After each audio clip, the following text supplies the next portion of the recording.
and professional installation. Granite, from the earth to your home. We do a whole lot more than just cover your floor at Paramount Carpets. Let Seaboard bring the world to you. We offer the best shipping rates and service to and from Grand Cayman with over 35 shipping routes, full container shipping from Miami, Brooklyn, Houston, and Jamaica, plus small package shipments from Miami and Jamaica. You name it, and Seaboard will ship it. Our excellent warehouse facilities in Miami mean you can consolidate your goods to save yourself time and money. For shipping made easy, call or visit our website today. Shipping shore to shore. Seaboard. Shipping shore to shore. Seaboard. Mom, I'm hungry. Me too.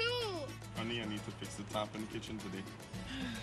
Okay. Everybody come with me. I know exactly where we can go. At Countryside, we have everything you need. Grab home essentials at A.L. Thompson's. Convenient banking at Cayman National. Delicious slices from Pizza Hut. Always made fresh sandwiches at Subway. And find the best prices on island at Foster's Food Fair, IGA. Countryside. Everything you need and more. Whether you want to get going in a new car, to relax at home while you pay bills on your mobile banking app, to get the best rewards with your credit card, or to get a sure start on your little one's future. Whether you want a quick response on your loan, or just a range of services that keep your business running smoothly, you want banking that fits your life. CIBC First Caribbean. Banking that fits your life. If it matters to you, it matters to us. We're Cayman 27, Cayman Informed.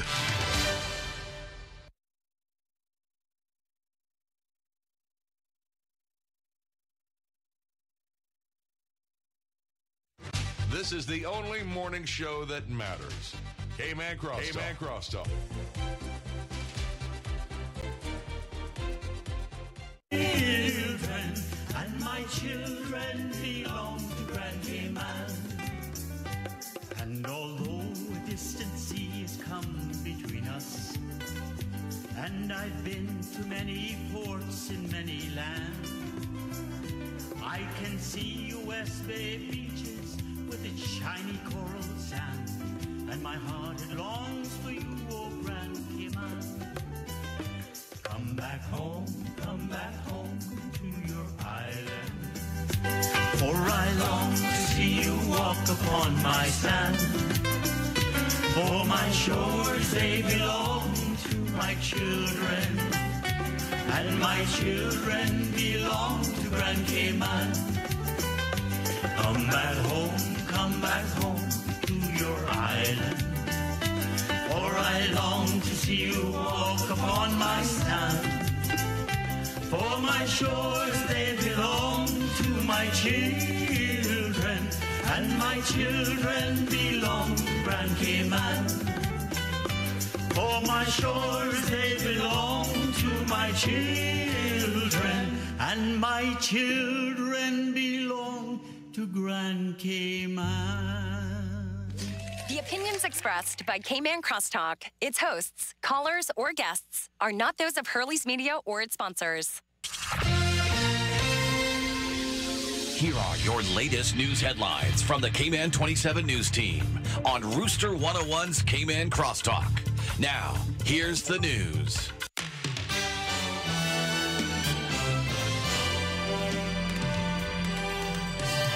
More issues with garbage collection here in the Cayman Islands. What's up, everyone? I'm Doug Dodds. Here's today's top stories from the Cayman 27 newsroom. Cayman civil service leaders face the firing line over continued garbage collection woes island-wide. Now, on Wednesday morning, members of the Public Accounts Committee put acting Deputy Governor Gloria McField in the hot seat for what they called a lack of will to take action at the Department of Environmental Health. Ms. McField-Nixon assured DEH leaders they are working to try to fix the problem. The committee is inquiring into the Auditor General's report on government workforce planning and management. In other news today, West Bay resident Alejandro Cardenas Powery is now in police custody. Wednesday morning, police issued an appeal to locate the man after they say it was in connection with a serious assault. The incident in question happened just before 1:45 at a residence in West Bay on Sunday, where a woman was attacked with a knife and later treated for non-life-threatening injuries. And finally today, a 29-year-old woman remains in police custody after a stabbing on Cayman Brack.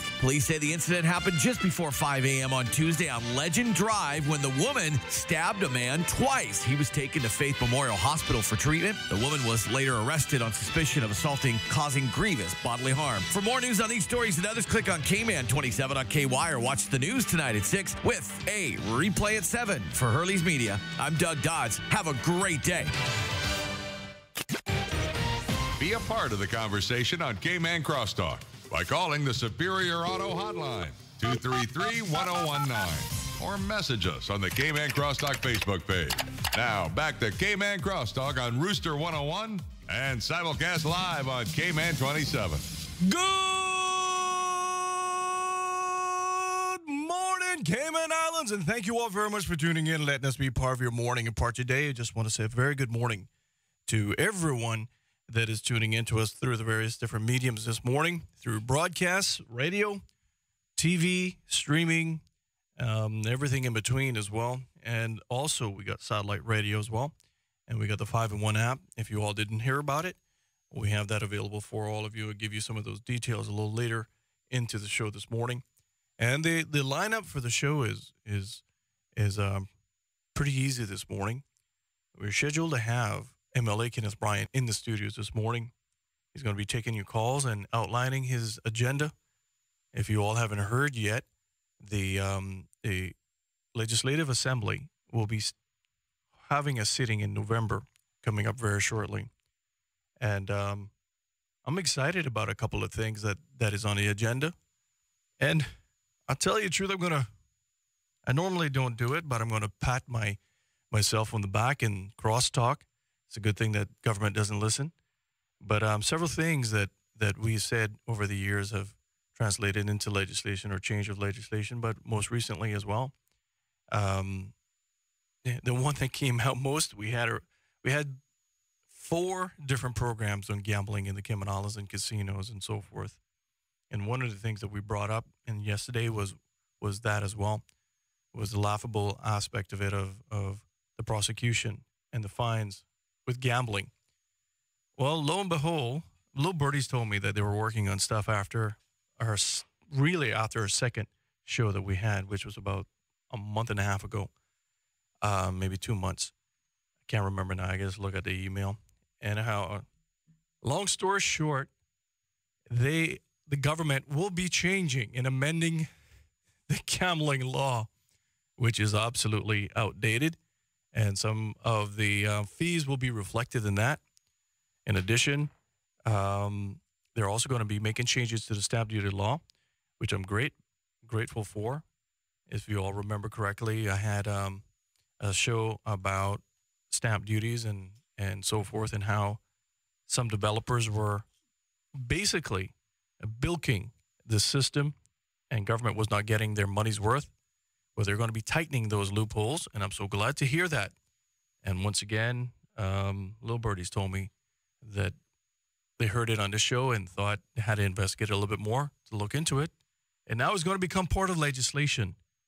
And also, we had a show about Caymanians and property values and so forth several times. That was in the beginning of the year that we had a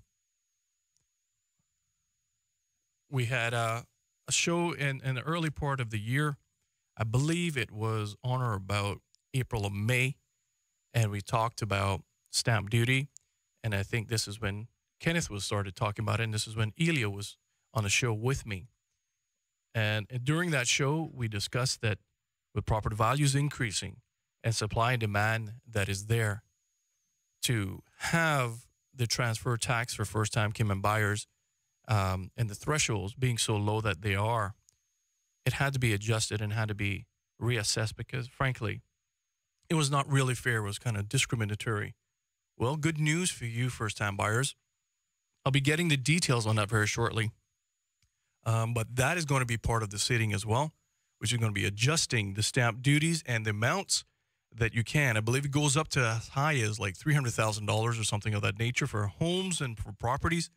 And then there also, if it's a, I need to get more details on. Apparently, we'll be getting the press release very shortly, maybe today, or it should have been last night. But as soon as I get that, I'll give you more details. But the increase has substantially jumped, which I'm thankful for, and I just want to sincerely thank the government for agreeing to take that on, and the chief officers whom listen to the show and make these recommendations. I just want to sincerely thank you all for that, because these things, in my opinion, really matter to the vivaciousness of the market, and hopefully then we can start talking about capital moving in the market as well after that, and what banks do and how banks handle the issues with foreclosures and lending, especially in light of what is happening with a recent acquisition of a lending and banking institution in the Cayman Islands. What are some of the things that we're going to do to try to protect some persons, especially those that are Cayman ownership? They have to live here, obviously, and there's going to be issues and ramifications if we go through a serious issue that we did in 2008 through 2011. So I'm looking forward to all of those adjustments, but I just want to say I'm excited to hear more about what is going to be happening in the LA sitting. But two good things that, once again, that Crosstalk has moved the needle on, which is gambling and getting a little bit more serious in that, instead of having a laughable law that it is right now and spending more money on the prosecution of it than it will ever receive in fines. And so I'm glad to hear that is. And once again, I'm so glad to see that they're going to be tightening the loopholes so that the Cayman Islands government will get their just deserves in terms of transfer taxes. It's been happening for too long, been taken advantage for too long. And thank you all very much, because it's something I brought up some time back and had a show about it, but it has been an issue of mine for when I ran in 2013. So I'm glad it's finally coming through and actually seeing those things happening, because after all, every dime matters in the Cayman Islands. And the last thing we want to do is to tax you all more on your consumable goods. Simply, that's going to retard any kind of market. So I'm glad to see the finance ministry is looking at those things as well, and looking at them very closely. Now, I think when we're looking at fuel and all of those things, hopefully we can tighten that up. And I'm inviting Offreg to come back into the studios to talk more about fuel prices. We're hitting all-time highs, even with the trading balance and the trading components on crude oil and southwestern Texas crude. It is still, we're at the rates in a region where we were when crude oil was trading at $148 a barrel. And so something needs to be done about that issue as well. And so we're going to be talking about those in the future. We're going to be talking about education, and we're going to be asking a little bit more questions about all of these things as well. So I just want to sincerely thank all of you for your kindness that you've been showing by emailing my employer, also by emailing me, and also posting some really nice stuff and liking our Facebook page, which is Cayman Crosstalk. Really, really greatly appreciate it. And so I'm really excited about what's going to be happening. In fact, I've been teasing this for the last couple of days.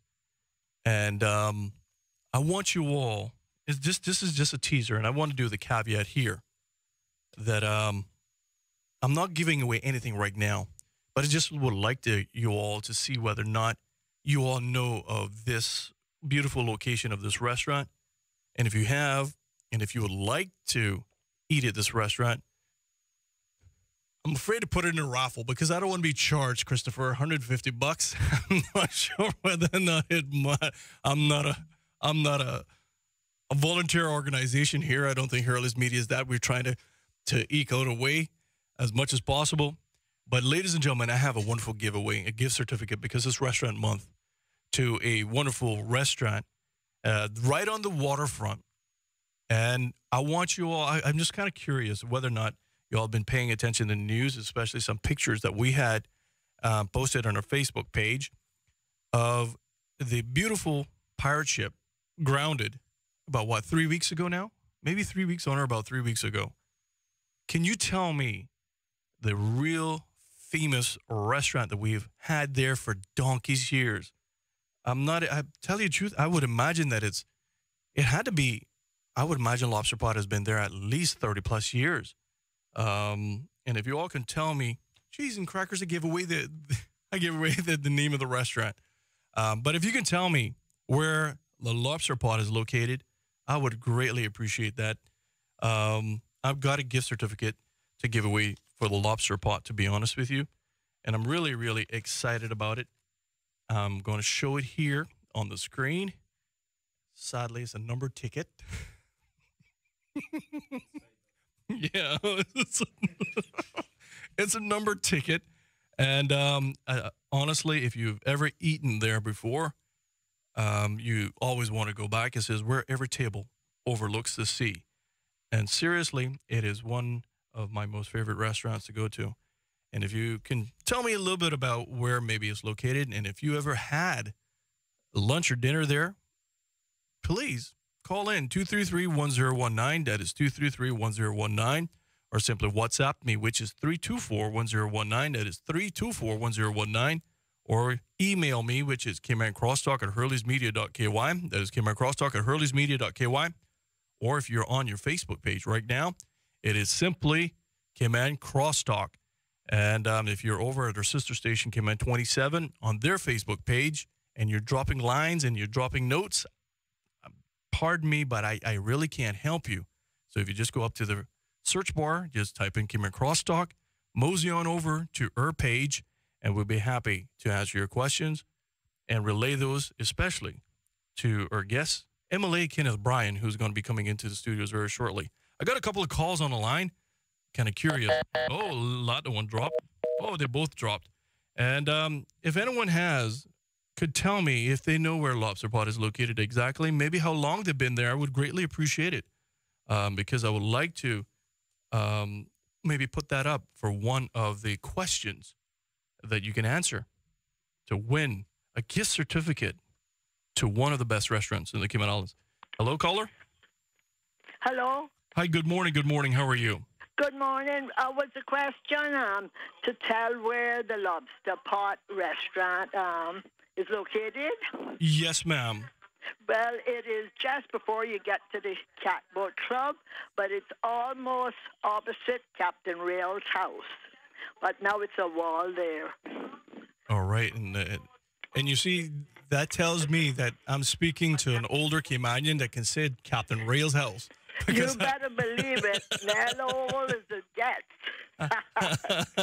And I'm kind of curious, ma'am. Could you tell me how long you reckon that the Lobster Pot has been open in the location? Approximately. I would say maybe late 70s or middle 70s or something like that. Okay. Fantastic. I tell you the truth, I greatly appreciate it. Yeah, and it's also opposite Mr. Parsons, Leon Parsons' house too. And then the floral shop is right down the road too. That's right. And, thank you. I listen to you every morning that I can get up in time. You're doing a great job. I'm really saying that not because I want the gift certificate, but you're doing a good job. So keep it up. Thank you very much. And you forgot about Mr. Marston House too. That used to be right across the street. So Mr. Marston Bodden. Yeah, Marston Bodden House. Yes. Yeah, Jack and Jill in Marston. Yeah. That's right. Yeah, I missed those days with Ricky over there, but yep. And yep. All right, caller. Thank you very much, and thank you for helping us sort out where it's located and about how old it's been there. All right. Okay. Thank you very much. Bye-bye, darling. Thank you. Bye. Bye-bye. And I just got a WhatsApp. It says that Lobster Pot, Christopher, has been around for 45 years. Wow, 45 years. That tells you that you're doing something right, not just because it got the greatest view in the world, but you're doing something right. Congratulations to the Lobster Pot, and I'll be posting some things up so that you can win a gift certificate that you can go to the Lobster Pot and maybe enjoy yourself. If you have never been there, this is an opportunity for you to really, to be honest with you, get destroyed. And I tell you why. Because when you go, you cannot. It's like the Pringles. You remember the Pringles commercial, Christopher, where he says you take one Pringle out and you just can't have one? That's like Lobster Pot. You just can't go one time. You got to go back again and back again and back again. Not just because the view is fantastic. I'll be honest with you, Marcus. I like the tagline that says every table has a view, but no joke. Your food is a framework of that gorgeous view of the Georgetown Harbor. The food is absolutely awesome. And I can't wait to give away a gift certificate to one of our wonderful listening audience very shortly as well. And coming up, we're going to be talking with Kenneth Bryan, and I'm really excited about that and see what he has on his agenda, especially in light of the LA is going to be coming into its sitting, its November sitting very shortly. And I'm very happy this morning knowing that several things that has emanated from this studios and has been articulated here and discussed has now been taken up by government and now going to be into legislation again. And so I'm very, very, very pleased this morning. And I want to say thank you to all of those that are making that possible and to the other MLAs to consider voting on those things as well, because I think they're worthy things that will make Cayman even better. Right now, time check is 7:19. Time check is brought to you by our wonderful friends at Subway. And since it's early in the morning, and most people start the morning off with a cup of coffee, well, let Subway be your coffee shop. And let me tell you why.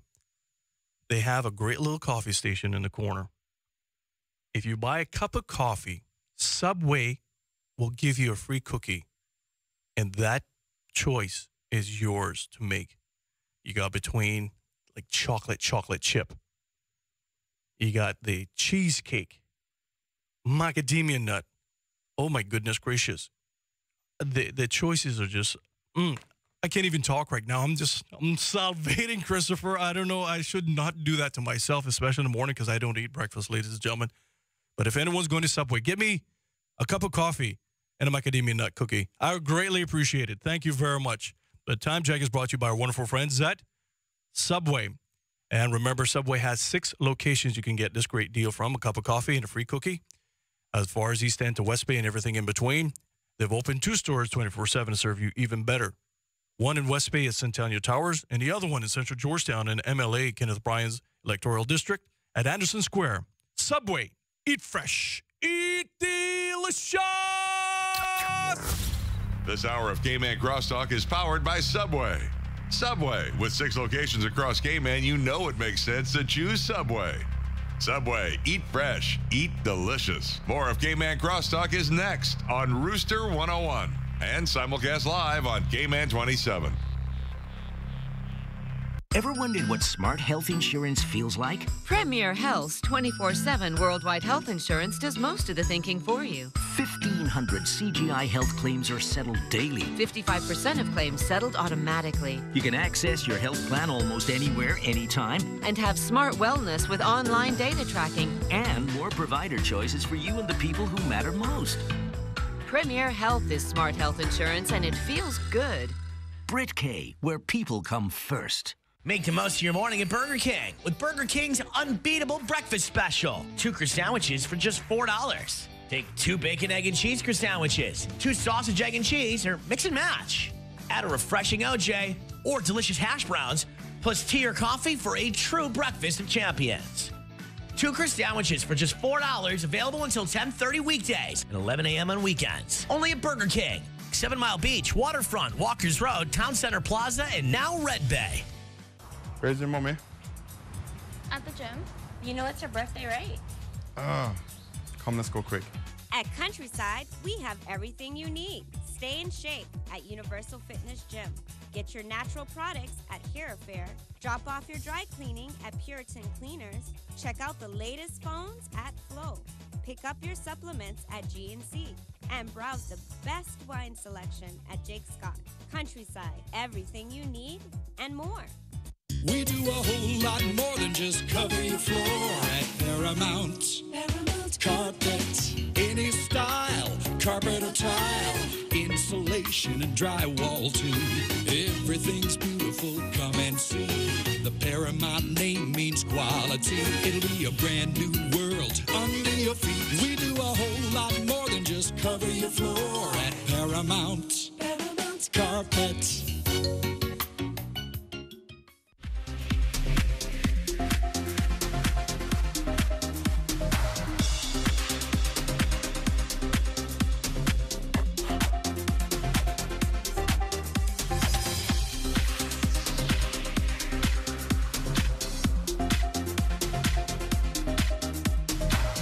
for every morning and part your day.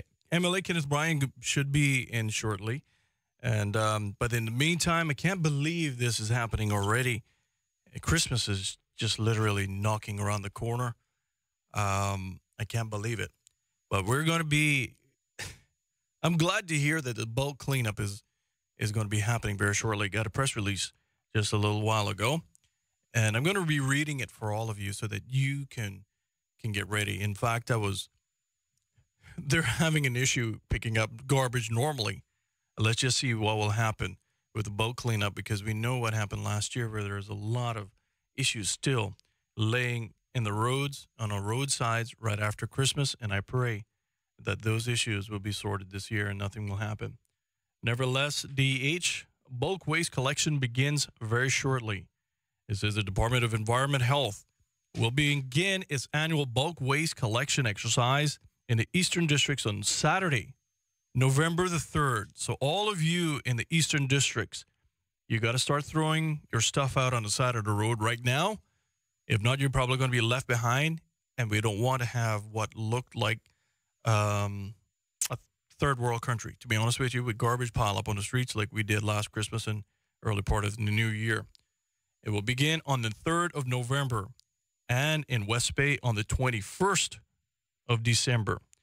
And so here are the dates. It says the DH bulk waste collection schedule for all three islands will be as follows.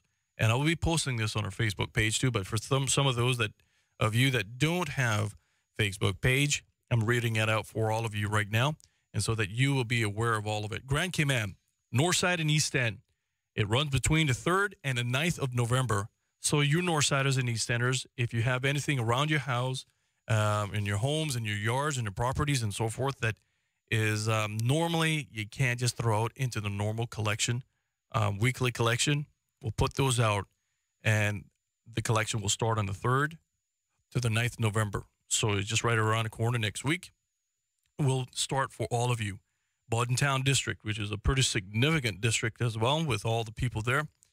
That starts on the 10th to the 23rd of November. Pardon me, ladies and gentlemen. Starts on the 10th to the 23rd of November. That's Town. So all of you Towners, right down to Spots Newlands Road, every one of you going all the way up to Town proper to the intersection of Frank Sound Road, that includes you. The 10th to the 23rd of November, get all your bulk out on the side of the street so they can be cleaned up so that we can make sure that we don't have the issues afterwards. And I beg you, please don't wait until middle of Christmas, because as you well know, they're having issues already just collecting normal weekly trash from your homes. Please don't let this place look like a mess at Christmas time again. They're trying to do their best to help you. In addition, Georgetown will start on the 24th and run through the 7th of December. That is Georgetown, the whole entire district of Georgetown. The 24th of November to the 7th of December. And West Bay will start on the 8th to the 21st. And so West Bayers, begging all of you, stop dropping your trash down in Barcus. Just bring it out by the roads and so forth. And they will be collecting that between the 8th and the 21st of December.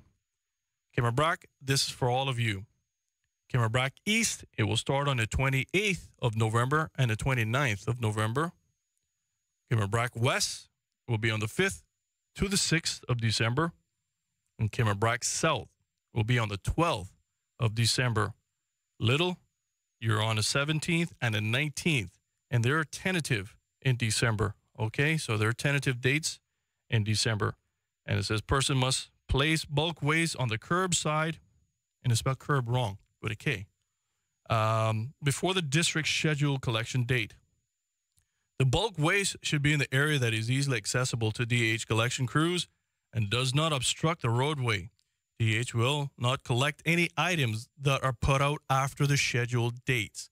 So, ladies and gentlemen, I'm begging all of you, make sure you jot those dates down. I will post those to our Facebook page so that you all can have those. But I'm begging you, please don't let the place look like what it looks like, because they're already setting the record straight that if you fall after the end date, they will not collect it. And it can't stay there for the longest period of time, and you can't complain to your MLAs. because they would have no ground to really complain. So you need to do your part as well. And so bulk waste refers to large items such as old furniture, tires, metal items that are not collected as part of DH weekly residential pickup services. Metal waste must be separated from the bulk waste items. Metal waste includes old appliances, metal furniture, and metal roofing. Vegetative waste, as well as construction and demolition debris, will not be collected during the bulk waste removal activity. Remind you, I'll say this one more time. Vegetative waste, as well as construction and demolition debris, will not be collected during the bulk waste removal activity. Persons must make alternative arrangements to transport these items to the nearest landfill. If you need any further information, please contact DEH at 949-6696. That is 949-6696. Or those of you who would prefer to send an email and keep a paper trail of it all, well, you can do DEH customer service at gov.ky. That is DEH customer service at gov.ky. And I just want to thank all of you for that. And hopefully we're going to be talking with MLA Kenneth Bryan very shortly as well. We'll want to see what his jam-pack agenda is going to be. But I got to go and take a little break right now and pay some bills. And I just want to say to all of you, please go out and support these wonderful people that support Cayman Crosstalk. If it wasn't for them, we wouldn't be here. This hour of Cayman Crosstalk is powered by Subway. Subway, with 6 locations across Cayman, you know it makes sense to choose Subway. Subway, eat fresh, eat delicious. More of Cayman Crosstalk is next on Rooster 101 and simulcast live on Cayman 27. The Copper Penny. Sometimes having a middleman is not a bad thing, especially when it comes to insurance. Do you know that when it comes to cost, ease, speed, and peace of mind, insurance brokers ranked higher than when customers buy direct? So, for all your insurance needs, call Fidelity Insurance. We're the middleman you want. Call us today at 949-7822. Fidelity. We're good for you. A tropical storm watch has been upgraded to Hey, I've been tracking the storm, and it's looking really dangerous. Yeah. You're in a new place. Gotta prepare. No, put that down. You need canned goods, not canned I get soda it. and Yes, water. sis. You need plenty Water. of water. Here, water. Oh, God. Oh, sorry. I'm just trying to get ready for this. Is it your first time? Yes. Do you need a hurricane buddy? Please. All right, come on. I prefer bigger bottles. Kind of shame it took a hurricane for us to finally hang out. Yeah, I know, right? Ace, it's kind of bad time. Hey, good news. The hurricane warning's been lifted. I saw online the storm has changed direction. Oh, so I guess you get to go back to your place now. Where are you? That's not your apartment. Please pick the flowers. Bye, neighbor.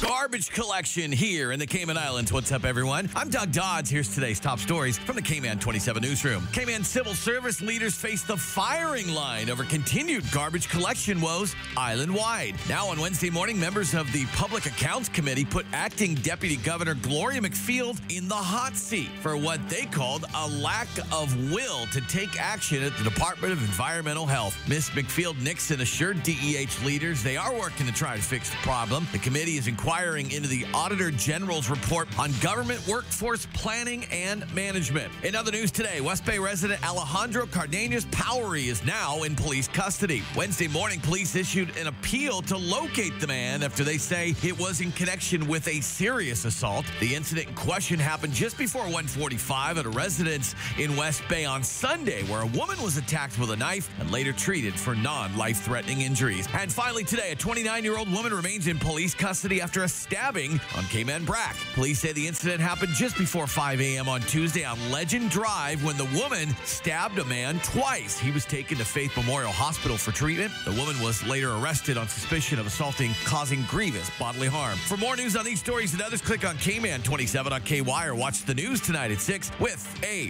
replay at 7. For Hurley's Media, I'm Doug Dodds. Have a great day. Be a part of the conversation on Cayman Crosstalk by calling the Superior Auto Hotline, 233-1019, or message us on the Cayman Crosstalk Facebook page. Now, back to Cayman Crosstalk on Rooster 101 and simulcast live on Cayman 27.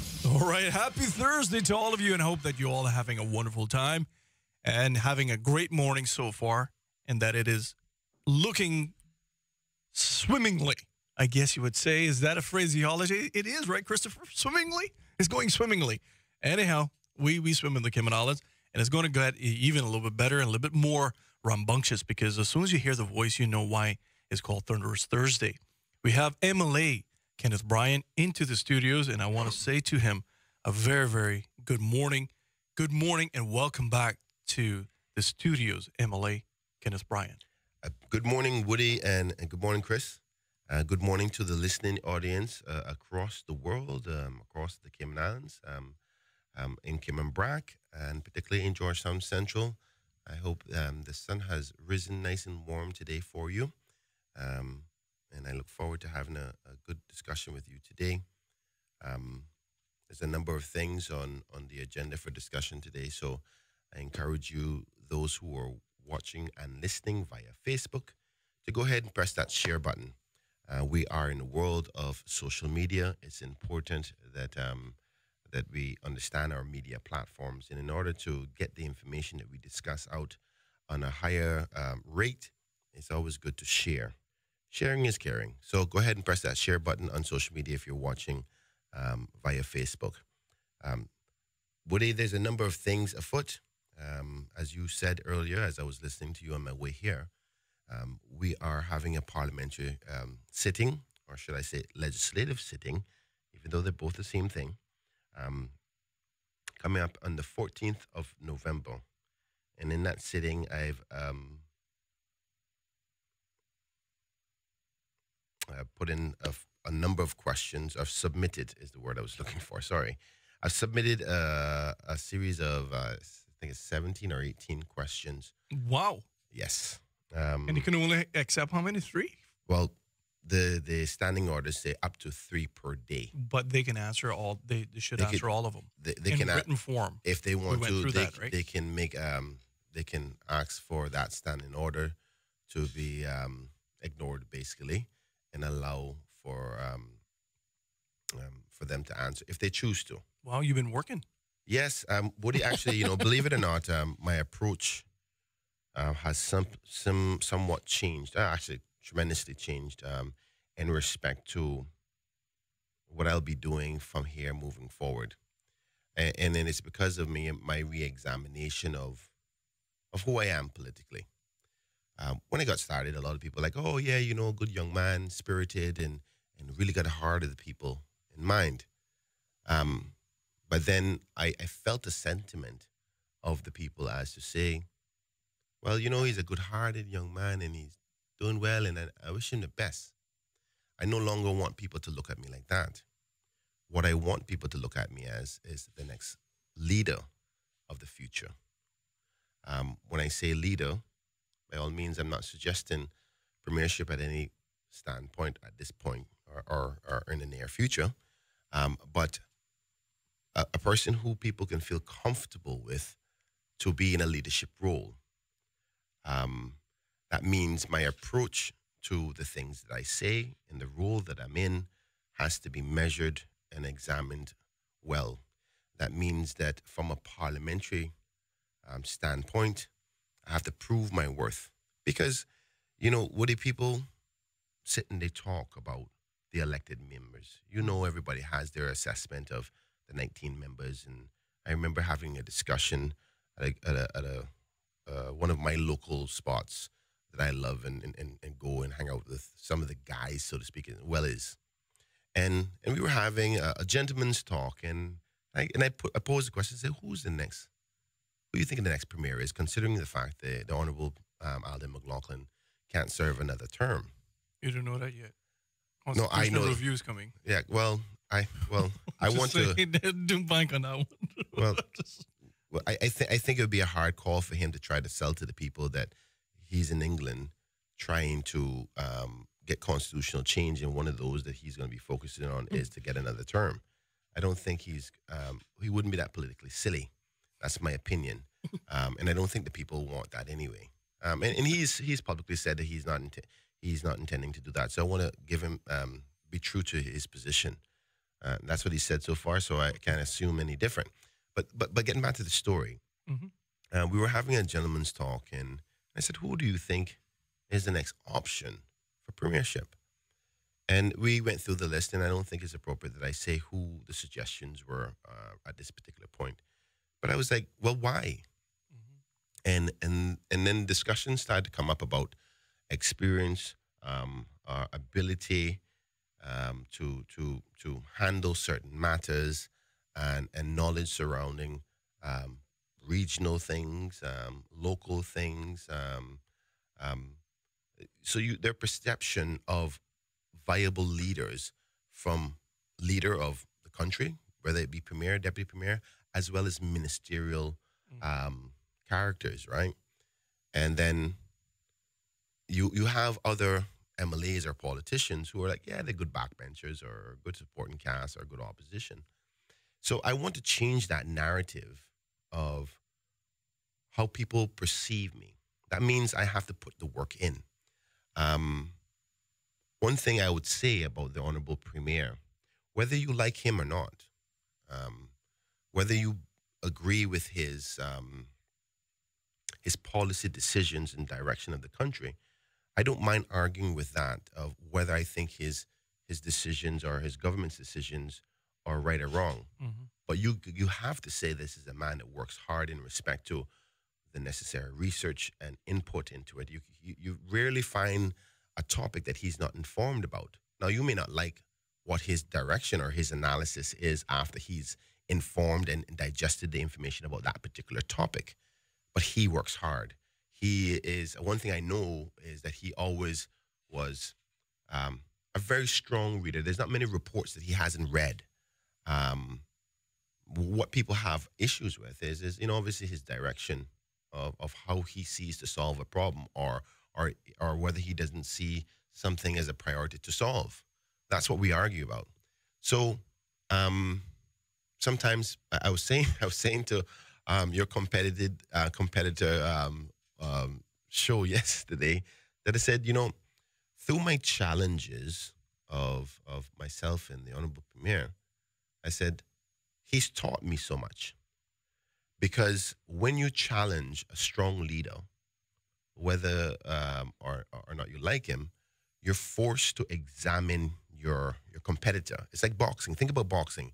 And if you know a boxer has a strong jab, you then have to learn how jabs work. And if you're a person who likes to do like knockout blows, uppercuts, and big, strong right hands, and this other fighter is a person who's jab, jab, jab, and tire you out, jab, jab, jab type of thing, you're forced to, as the opponent, to examine that individual to better win the battle, so to speak. So throughout our relationship and throughout our challenges, I've had to examine all of the different leaders in our society and examine their strong points, their weak points, and the like. And believe it or not, I mean, this may sound funny, but as a result of examining that, I'm learning from the likes of the Honorable Premier Alden McLaughlin, the likes of the Honorable Speaker of the House, McKeeva Bush. So, and one of the strong points that he has is he's so well read, so well informed, Now, I don't agree with a lot of the policies he's taken, and that's where our disagreements lie. And a lot of people sometimes think it's personal, but I just don't think his policy direction on the serious issues of the people are right. And I that's all I want the disagreements to be about. But sometimes people are obviously going to say, no matter what you do or what you say, it's going to be about the personal. But anyway, in respect to what you were getting at about the loads of questions, is that I was just speaking to a colleague of mine last night from Parliament, and I said, there is 17 bills, I believe, are coming. And I said to him, I just told my secretary yesterday, I said, I'm sorry, but I can't see anybody between now and when the LA start. Because it's expected of me, if I want to be seen or be viewed as a potential leader of the future, my behind gonna have to stay home for the next 3 weeks and read every single one of those bills. But you see the thing is, somebody may say, well, that is expected. I thought that's what you do. But believe it or not, there's so many bills that come to that parliament that people don't read. And the strong leaders, the strong candidates for leadership positions are those who are well versed in the topics of today, in the running of your country. Which reminds me of a statement a past member of parliament suggested, that the elected members are like the CEOs of a major company, a company that operates in the millions, hundreds of millions of dollars every year. So Fortune 500 company. Exactly, a Fortune 500 company. And those persons, you want the CEOs that run that company to be capable. And in order for me to show that I am a capable option for the future, I have to prove that. And I have basically 2.5 years left of showing my worth, because I believe that the people believed in my heart, and they said, he's young and he can grow. Now it's time for me to show the growth, that between now and 2021, people start to view me as, okay, that's a minister. And this is why you're going to see more of an in-depth approach to the things that I do. And I remember another member of parliament saying, Ken, the first term I stayed quiet. You got to learn the ropes and just ease back. I said, I'll be honest with you, I'm going to take the opposite approach.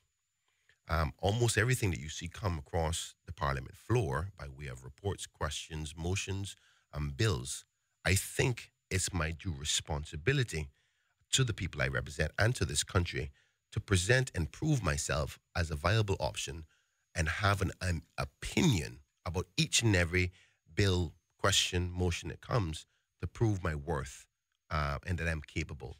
Whether it's to analyze it, to say, okay, I've seen your bill to the government members, I've analyzed it, I think it's a good thing for the people of this country, and therefore I give it my full support. Because just sitting there doing nothing doesn't show the skill set of leaders of the future.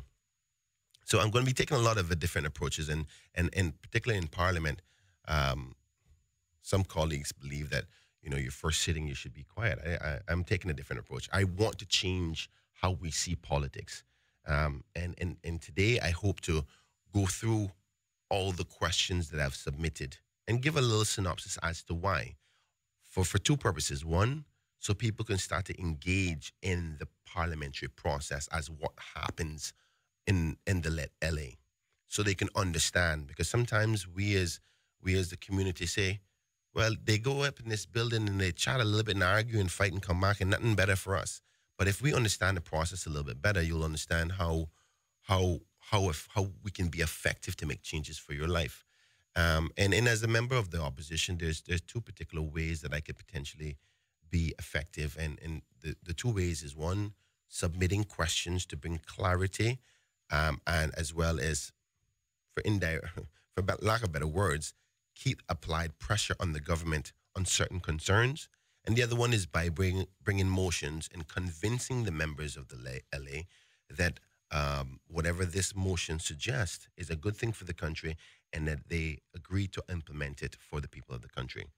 Outside of that, my only other job is to critique the government's decisions, because I do not have the authority by way of majority, neither do I have the authority by way of having been on the government side where you're involved in ministries and whatnot to create policy. Mm-hmm. So I think that's a mouthful I just said in respect to, oh, wow, in your response about the questions. But my approach is going to be a lot different now. But at the same time, still trying to manage my underground perspective, keeping with the community. I'm a lot less now in my office. I have my constituency days. My secretary is there. She allocates those days, and I come in and I see my people, particularly on Thursday. So right after the show, I'll have my constituency appointment. My first one is at 10:45. But the other days, it's coordinating the relative research by way of medias with different departments, different agencies in our community, and then doing a lot of background research of reports and positions and analyzing what the government's position and also taking my analysis of what my position is in relation to what the people think.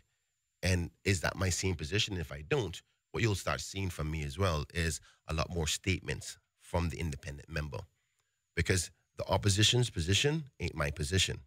So I'm going to have to be more public with what my position is on major matters. So they don't think I'm just some independent over in the corner not doing much. So you're going to see a different approach to making the public see me as an option as a leader for the future, whatever kind of role that may be. But if I'm going to be taken serious on a serious level, where you say, listen, I want you to be one of my CEOs for my Fortune 500 company, this is a serious job, and you have to bring a serious approach to it. So I want to step my political game up a few notches, and that's my intention. And so I have a strategy for that. Me and my committee have been examining that. You may have seen that in my political meeting. It wasn't just get up on the mic and say, yeah, I don't think we should have the dog and blah, blah, blah, and shooting from the mouth. We sat down, did a proper analysis on what my position was, what it was before the election, what my people think it should be, what's in the best interest of the country. And you'll find my statement and my position was well-rounded, taking in all factors into consideration, and delivered, because I can't take this job as just shooting from the hip. So I try my best to hold back on that. Obviously, we'll have the shows like today. We probably get a little hot and a little bit of thunder and lightning happening. You then have to. And you have to. And then you give a little hot song, but like the government need to get up and get out, that kind of thing. Yeah. But that's not always the approach. You have to be a lot more measured. And there's sometimes when the government needs that soundbite, like say, you're not doing your job, because that happens quite often. But once you say the hot button thing, like the government not doing their job, you have to be measured and ready to say, well, this is what I think we should do. And that takes proper analysis, proper research, proper solution finding, and proper preparation to deliver that. Because you may not get to deliver it this term, but people are listening and they're saying, you know something? That young man has done his homework. He knows what he's talking about. And that solution actually sounds reasonable. I think I can handle him. If we don't want this government in 2021, that I think he'll be able to handle the position of minister and handle any leadership position to make a decision on behalf of the people. So that's what I'm trying to build right now. But I know that's a lot to digest, and that's probably the hard way to open up the show. You laid the foundation. Yeah. So, can't say the cornerstone is not there. But when we come back from the first break, I'll start to dive into some of those questions that I have posted or have submitted to the LA for the next sitting, and a motion, as well as talk about some of those bills that the government is bringing, in my opinion on them, okay? Be very interesting to say the least. All right, ladies and gentlemen, I got to go and pay some bills because we're not subsidized by the government in any way whatsoever. I have to say that because it's serious. If we don't pay the bills here, we can't operate. That's just a fact of life. Yeah. And so we're not a break-even scenario here, ladies and gentlemen, so I'm begging you, check out all of these wonderful places and go and use them, because if it was not for them, we wouldn't be on. But, you know, this is something very near and dear to my heart as well, and I want to sincerely thank our wonderful sponsor, Subway, for the first hour. They do an annual can drive, Emily Bryan. And my wife and I, what we've done at the very beginning of the year, and in fact, right after Christmas and so forth, we start piling up stuff that we want for hurricane season so that we're not like chickens with their head cut off. You know, when there's a warning coming in for hurricanes that everybody's going to the store and buying sardines and buying whatever. So there's a can here, can there, can there, and building the provisions for hurricane. And we usually have what we call the grab bag. And each one of us in the household has a grab bag full of canned goods and so forth. Right after hurricane season, when we have Cayman Thanksgiving, thank you, Samuel Rose, and your wonderful child for making that happen. Right after Cayman Thanksgiving, we take our canned goods to Subway. And I would urge all of you, if you can, start collecting some of those things as well. And if you're like my wife and I, that do your hurricane provisions and you don't need them or you just want to pay them forward or give them back. Because some of them sometimes they expire too, so it's best to refresh that stockpile. So it's a good. That's good correct. example, It's a good way. Somebody's going to be fed. And Subway, you know, between now and the 2nd of December, Subway is collecting all cans and all non-perishable goods. So bring your canned goods to all 6 locations of Subway and get a free cookie when you drop off your stuff. I want to add a little challenge to that. For those who are listening, I'm going to challenge you to join me. By the end of today, I'm going to take at least 2 cans of goods in and drop it off to a Subway location. I think 2 cans is not asking for too much. It's not too much. Let's just put that one thing on the to-do list to say, this is going to be my moment of kindness today. Every act of kindness every day. And it's only 2 cans. If you think about it, probably $4 or $5 worth of canned goods, maybe a can of corned beef or tuna or beans or what have you. Yep. And even if you find the cheapest one, let's just do that today. So I challenge you. Let's just do this together. If you want to, I'll go on Facebook and I'll go live and say, look at me. There you go. I'm dropping off my 2 cans. Right in your constituency. And I'll challenge each and every one of you to get up on Facebook and take a picture of you dropping off your cans. And let's see how many hits and whether we can get this trending or not. I like that. I mean, it's cool, man. Let's be a part of something cool and fun, right? That is giving good. back. Giving back. 2 cans is not that bad, right? You're giving back. Or if you can afford more, then do more. But do more. Just a challenge of 2 cans, Just regardless 2 what it be. cans a week if you can, and you get a cookie each time you drop it off. That's cool. Fantastic. Cookies are yummy. And well, Miss Georgette will tell me, no, Woody, stay away. But I can't do that. I'll take my son with me and use him as an excuse. And remember, all canned goods go to 2 wonderful associations that help the needy. One is Feed Our Future, and the other one is Meals on Wheels. And I can personally testify. Both of those scenarios, my late father-in-law was a recipient of one of those, of the Meals on Wheels. And that's how I can taste the food, because he used to make me taste it. But Feed Our Future, as the chairman of the vice chairman of the association, PTA, and also chairman of the canteen in the public school system, one of the things we had, Kenny, we had to make sure that our youngsters were eating in the morning. And the numbers were growing, sadly, every year.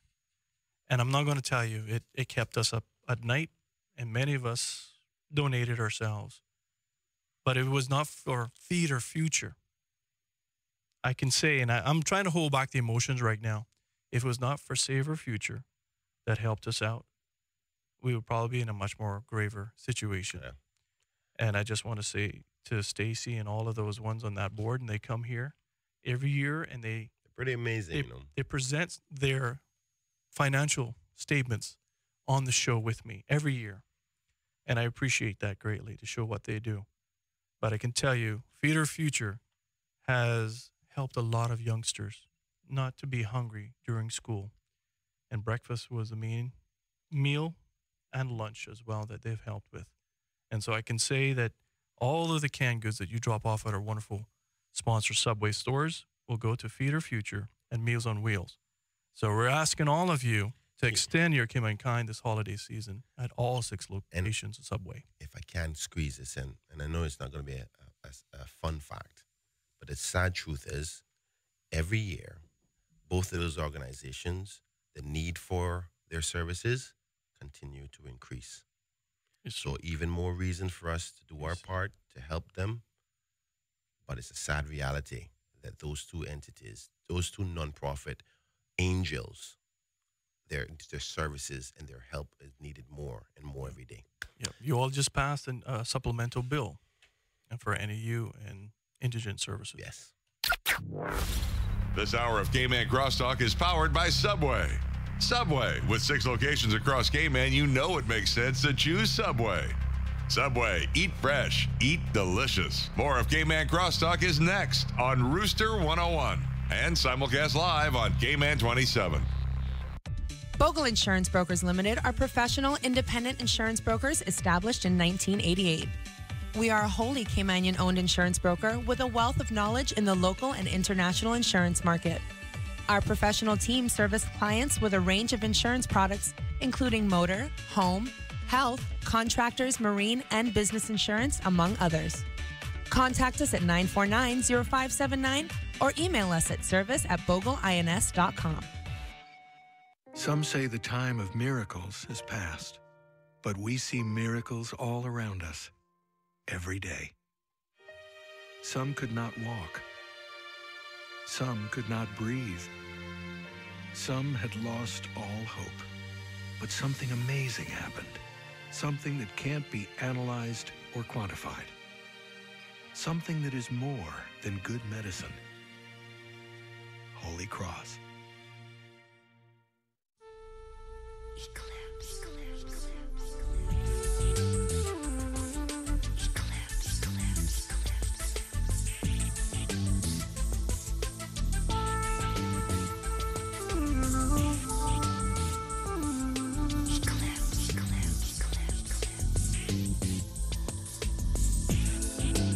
Eclipse Hair Design and Day Spa. Discover the difference. Sometimes having a middleman is not a bad thing, especially when it comes to insurance. Do you know that when it comes to cost, ease, speed, and peace of mind, insurance brokers ranked higher than when customers buy direct? So, for all your insurance needs, call Fidelity Insurance. We're the middleman you want. Call us today at 949-7822. Fidelity. We're good for you.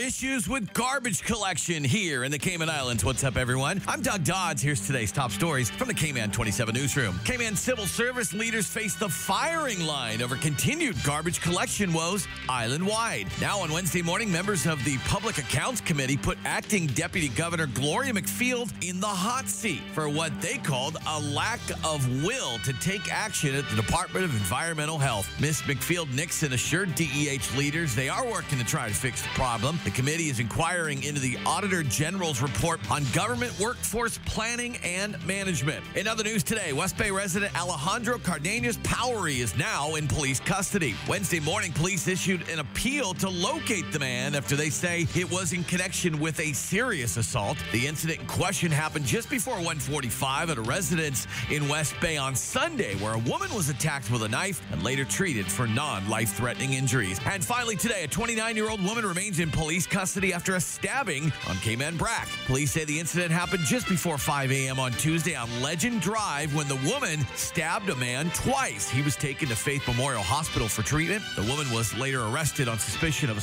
causing grievous bodily harm. For more news on these stories and others, click on Cayman 27 on KY or watch the news tonight at 6 with a replay at 7. For Hurley's Media, I'm Doug Dodds. Have a great day.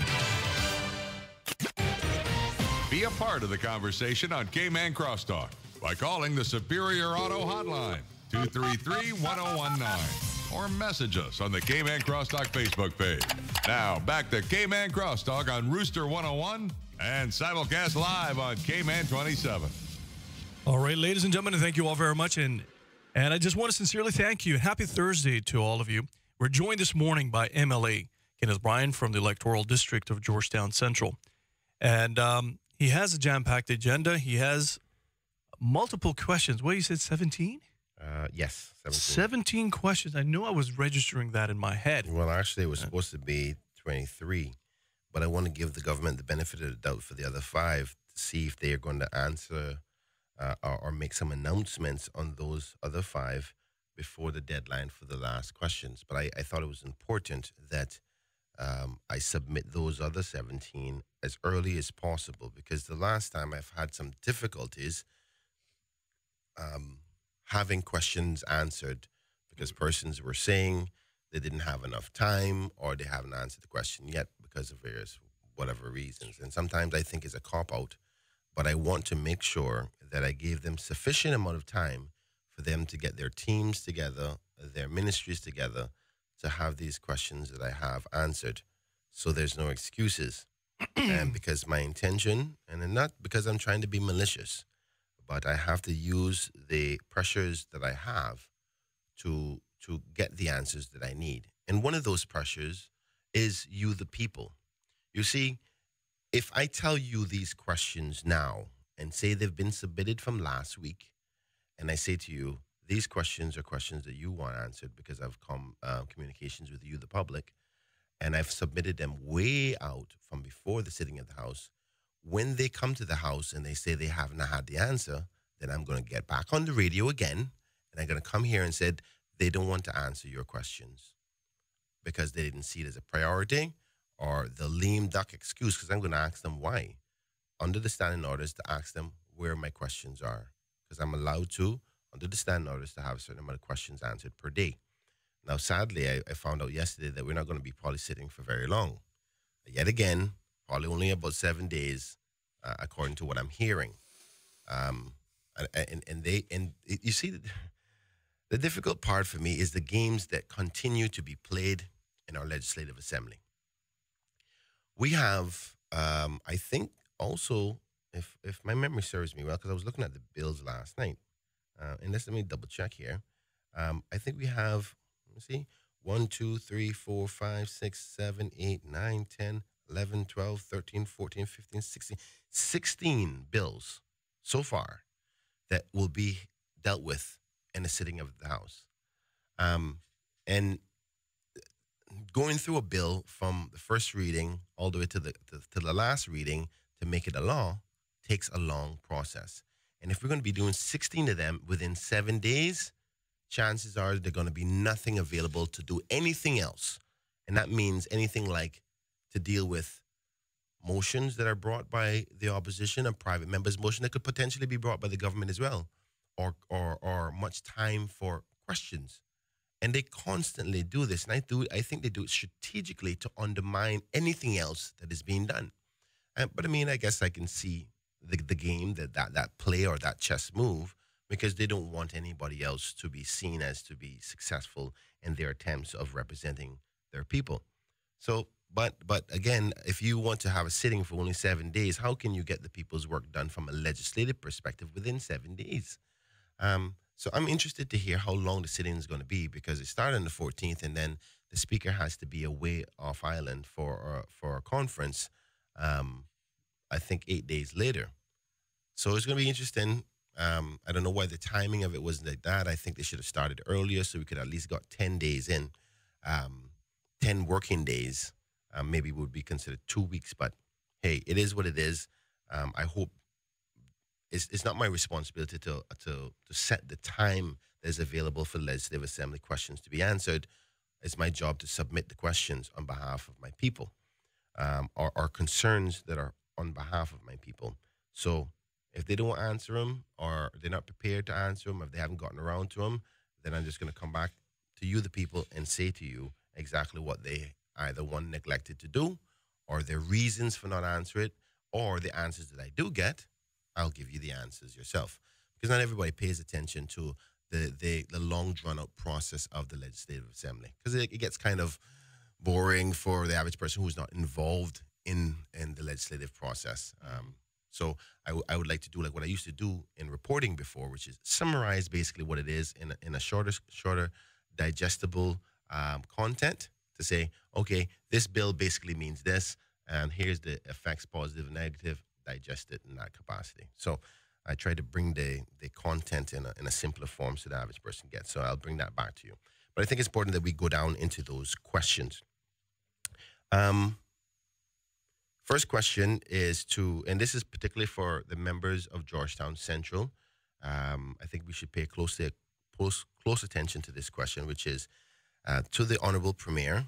It says, can the minister say whether the cabinet has considered my request, that being me, Georgetown Central representative, for government to purchase the property in the Georgetown Central area marked as 14CJ22? If so, can the minister give an update on the matter? Now, 14CJ22 is, you remember on Facebook a while back. You brought it up. I had a discussion right here in the show. Exactly. There's a park in the Miles Lane and Martin Drive area that has been used by the residents, the community of Scranton and Central for a very long time now. And it's private property. It is private property, and the owners were very kind for many, many years. Exactly, and I want to give them thanks for that. There's never enough we can do to repay you for those years of allowing us to do that. But that's the Cayman kind. But they're now selling it. I made a request by email to the whole cabinet to purchase that. Since that request, you remember in July, the government came back for supplementary funding to use monies from the environmental fund, if I'm correct, because I unfortunately was in the UK at the time, to purchase lands across the island. A lot of it being bought up in Cayman Brack. Well, I'm just saying. Yeah, I mean, that's fine. You wouldn't want me in the House. You wouldn't want me in a legislative assembly. But throughout that process, when they were asking for the supplementary funds, and in questions as to which constituency would like to purchase what for community purposes, again, another strategic move not to have me there.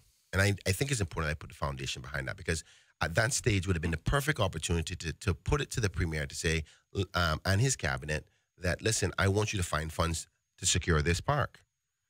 But again, and I think you may remember me talking about this in the show, I sent in a email confirmation, when are we sitting in Parliament?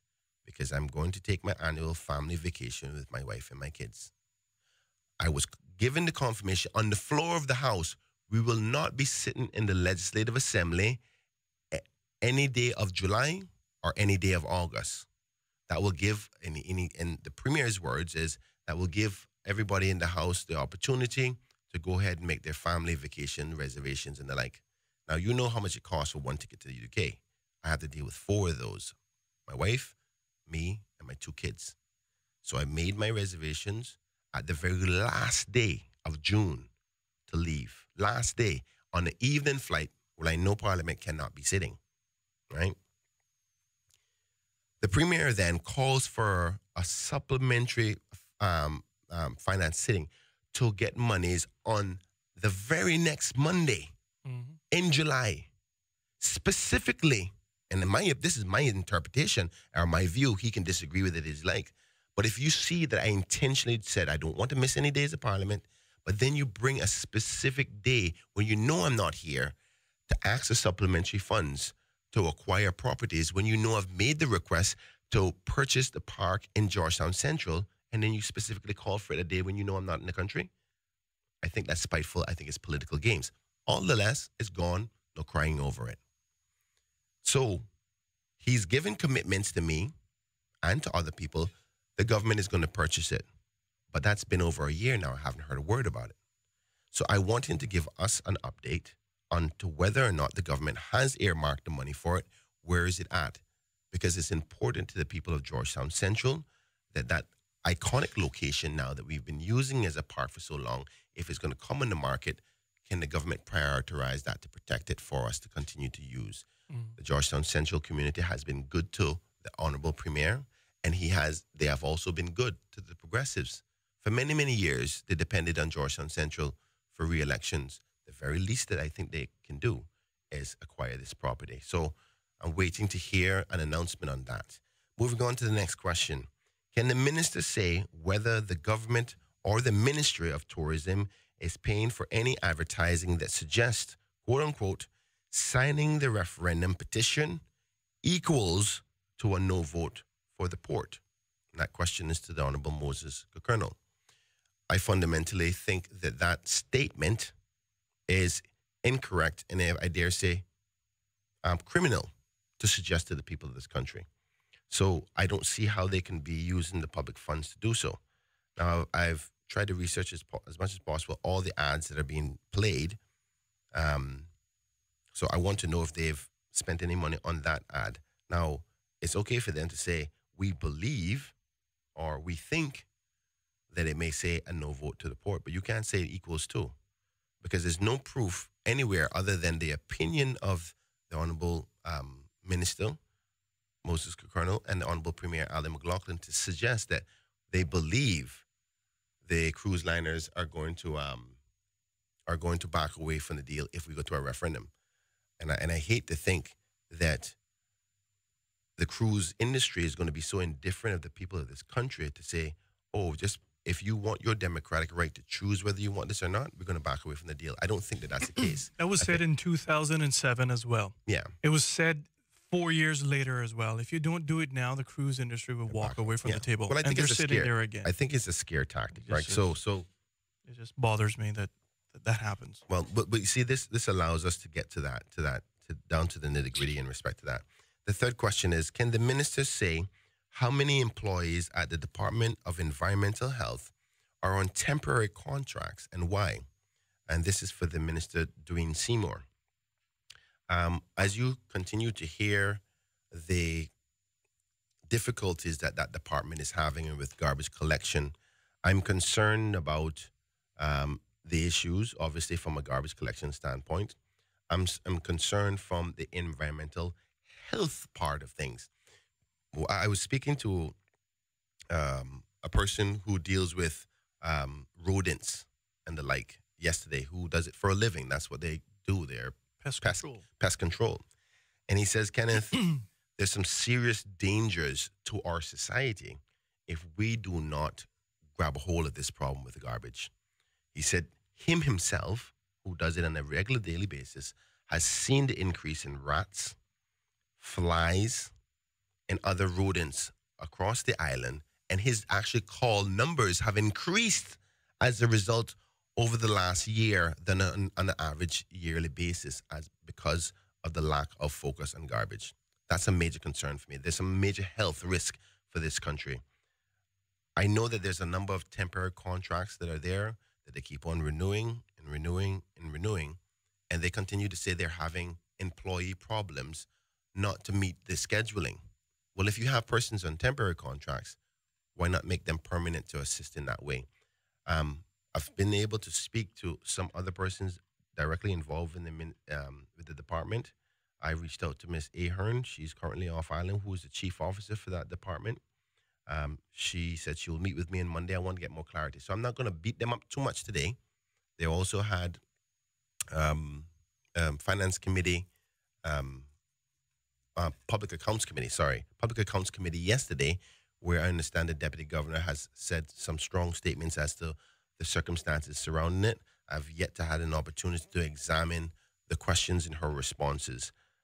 So I'm going to be reserved and not beat them up as much as I should today in respect to the handling of waste, but because I have to take a measured approach to see whether their justification for what's going on is legitimate or not, or whether they should be given less criticism for a little bit longer, or whether they should get the public criticism by other legislators, as well as the public, whether it's justified or not. So I want to give them the benefit of the doubt.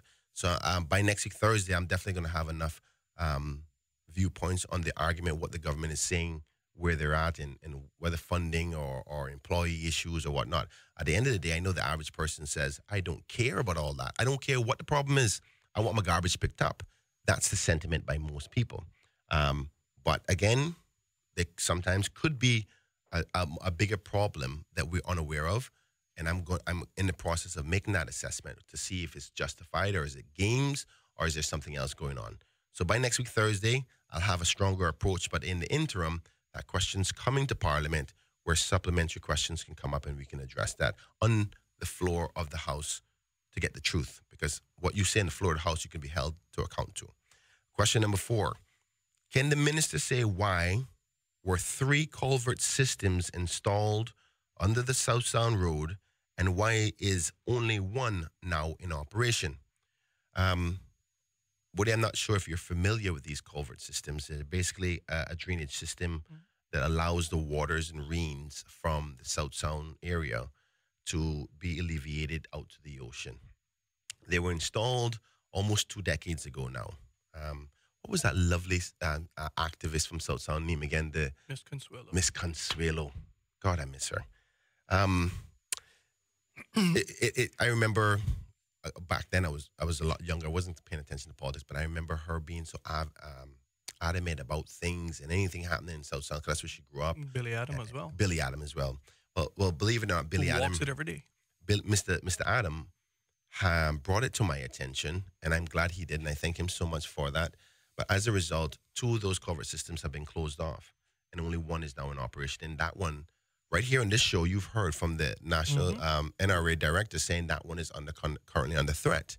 And the fact that it's been suggested from government after government after government to bring in a proper storm and rainwater management system because we're a developing country and we're not managing it. There's this ad hoc approach to dealing with it with no clear plan. And while Caymanians' homes are currently under threat every day, you got Swamp, you got Windsor Park, you got Central, you got Tropical Gardens, you got what's in Bordentown? Grand Dyke.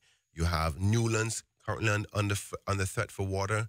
You got what's the place in Bordentown called Gun Square, down in Gun Square. Down Gun Square, but there's a particular place they call it down about it. But there's number of hotspot locations across this island that every single year they're under threat from water.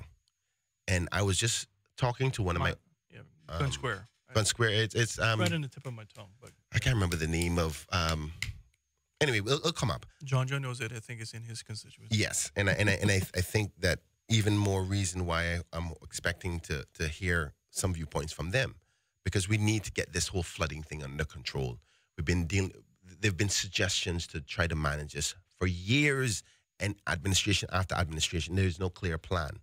And I think this is a good opportunity for actually me to go into take a break, because before we go into the rest of the questions, I've also submitted a motion that I believe will solve this flooding problem for the future.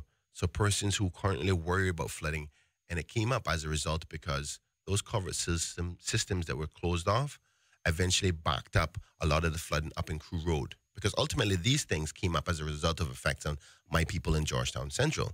And the whole Crew Road, all those roads off of it, most of the properties at the back end of those roads are now flooding since the culvert systems have been closed off and since Linford Pearson have been put in. So you may say, well, Kenneth, that's in South Sound, where you're dealing with it. But the effects of those things that are happening in South Sound and those culvert systems being closed off is now affecting my constituency, which is about 3 miles away, right? So we'll talk more about that. I'll talk about the motion when we get back from the break. More of Cayman Crosstalk on Rooster 101 and live on Cayman 27 is next. Have you had your Tortuga moment today? Come by Tortuga Fine Wine and Spirits for all your liquor needs. And taste the world-famous Tortuga rum and rum cake. Always delicious and baked fresh daily in the captivating Cayman Islands. With ongoing renovations at the airport, we invite you to shop our stores and buy before you fly. Relive the Cayman Islands in every bite.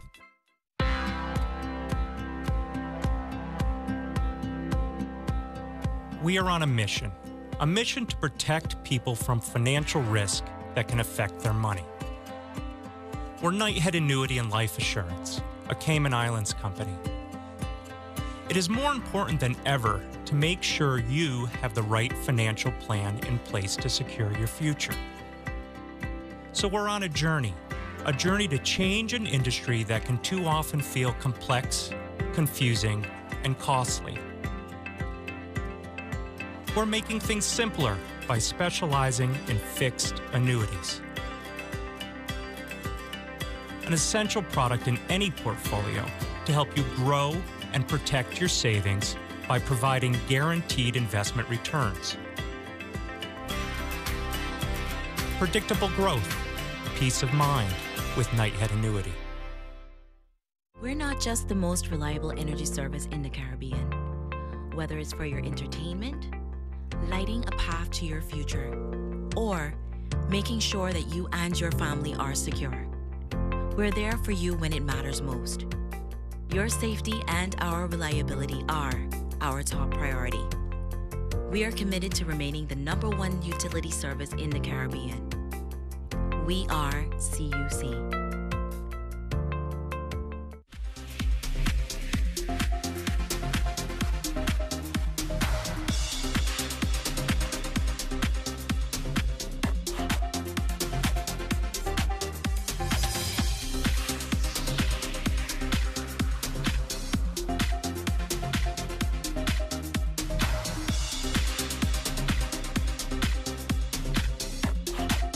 To Cayman Crosstalk today, I have in the studios with us MLA Kenneth Bryan from the Electoral District of Georgetown Central.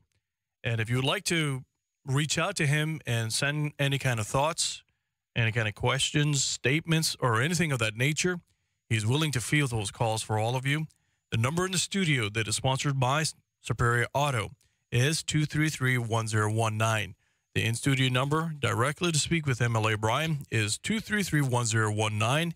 That is 233-1019, or you can simply WhatsApp me, which is 324-1019. That is 324-1019. Or you can email me at caymancrosstalk@hurleysmedia.ky, caymancrosstalk@hurleysmedia.ky, or go on our Facebook page, which is Cayman Crosstalk. You'll see the live streaming video there. You're more than happy to simply post on our public page right beneath the live streaming video, so the 4,900 people that are following us can actually participate and see your conversations. Or if you're a little shy and don't want that to be registered, well, then simply private message me on the back end, which is going to be held in strict confidence, and I'll share that with MLA Kenneth Bryan and others as well. And bear in mind, those of you that are making the transition and would like to listen to us on satellite radio, we have a 5-in-1 app.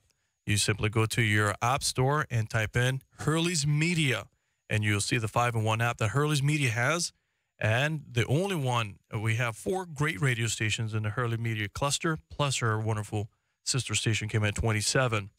But the only app that matters, and the only radio station that matters between 7 and 10 weekdays is Rooster 101.9 FM. And you can have that with, right now, your engagement with MLA Kenneth Bryan. And I want to sincerely thank all of you for tuning in and sending me answers over. It was Cumber Avenue. So I want to sincerely thank the 7 of you. It was like a race to let me know. 7 of you let me know who's Cumber Avenue. Cumber Avenue, that's correct. I want to sincerely thank all of you. But welcome. And you're here, MLA Bryan. You were in the midst of going through some of your questions. My questions, yes. And I was talking about some culvert systems that are currently in the sub-sound area. And it's the only true system that we have for alleviation of or storm or rainwater management right now. Right.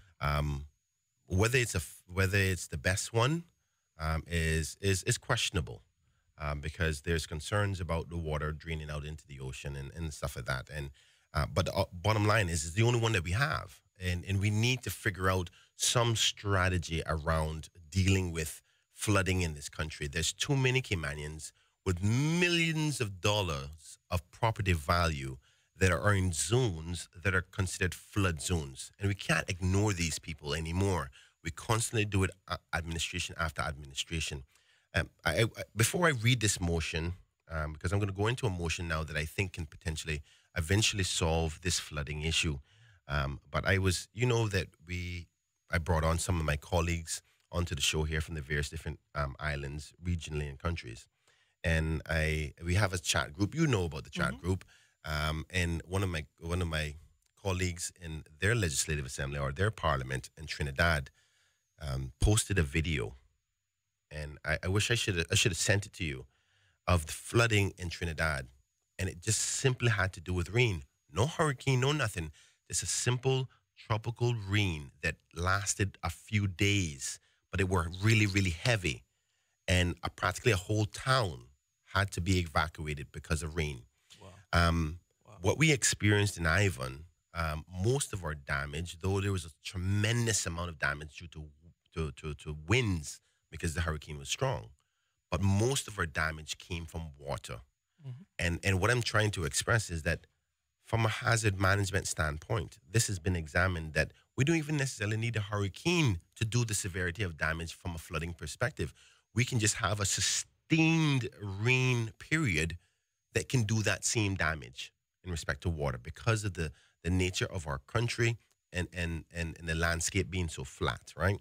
So anyway, that's just setting the narrative of how important it is to eventually or to now come to figuring out a solution to this. So I've brought a motion, and I want to take this opportunity to thank the Honorable Deputy Opposition Leader, Mr. Alva Suku, for seconding this motion. We sat down and discussed it, and he's also concerned about the flooding in the Newlands area. So he was anxious to support this motion because he also wants to find a solution to these problems that are affecting his constituents in Newlands. So for those constituents in Newlands, Alva is concerned about it tremendously. We had over a 4-hour discussion about this motion, and we both believe that this can alleviate that, not only for our constituencies, because that's who we directly represent, but we think it can be holistically a way to move forward in dealing with the problem. So let me just get into the motion, right? It says, and the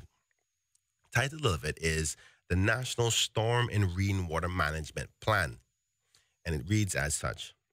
Whereas flooding relating to heavy rains, storms, and other sources continue to be a major concern for the residents of the Cayman Islands, and whereas many Caymanians are losing property and property values amounting to the millions of dollars due to flooding issues, and whereas the government's approach to dealing with storm and rainwater drainage is not comprehensive and lacks a national clear plan, and whereas the government's current ad hoc approach in dealing with flooding issues is not effective or efficient, be it there further resolved that the government considers creating a national storm and rainwater management plan, and be it there further resolved that the government considers allocating resources to implement and execute the National Storm and Rainwater Management Plan, including the requisite legislation, regulation, and policies. Now, that may sound like a bunch of humbo jumbo to the average person, but what that is basically saying is go out, do a study on how to best create a system that can alleviate water, whether it be holding ponds, more culvert systems, whether it be pumping stations, and create legislation that puts it in place for planning applications, because we know there's a level of areas of the planning law that people are concerned about that causes flooding as well. A person may have their home before, and because of planning approvals with other developments, eventually their properties are flood out. So you have what we're asking the government to do is take an overall analysis of all the various different departments working in tandem and create a national plan that works together to make sure that flooding no longer becomes a problem, whether that is buying the necessary pumping systems, whether that means buying the necessary land property to make holding wells for water, where the water can be drained there, whether it's more culvert system to make the water alleviate out to the ocean. I think that will be a bit of a contentious one, but I think that the studies should be done to see whether that's an option or not, whether we can not damage the water or the marine life in any capacity, but still do it. We can have water that drain water to be sent out further out into the ocean rather than within our reefs. So there's options available. We heard that directly right here on this show from the director, the acting director, which I think is probably now I'm not sure if he's been appointed to the director, but the acting director of the NRA talk about that right here on this show. Yeah, I don't think the other one has been terminated yet. He hasn't been permanent yet. Okay, well, so he's acting. He talked about the fact that for decades now, in administration after administration, it's been suggested that we address this because the more we develop, the more cost it's going to be in the future. Not only from a cost perspective, because at this point, a person that could potentially be flooded in their home don't care about what it's going to cost, even though it's our job as representatives to worry about that as well. But they just want to know it's done. But there's a safety element that is a major concern for me because I'm worried that one of these times we're going to have the rain so severe that a whole community is going to be totally flood out and cause safety elements. And it's about time that we take this thing serious. And based on my research, talking to former legislators who've tried to deal with this before, it seems to me that the reasoning behind not wanting to deal with it before was because it's going to be a costly exercise. Well, I tell you what, the longer we wait to deal with this, the more costly it's going to be in the future. And we keep on kicking the can down the road. And what it tells me is administration after administration don't see it as a priority to all of those Caymanians and all those homeowners in all of these flood zones areas. Now, let's think about this for a second. We have one culvert system left that was put in place to alleviate Randike Garden. And I want to make sure this is loud and clear. Randike Garden is in Georgetown East. The elected member for Georgetown East is the Honorable Roy McTaggart. Let me say that again.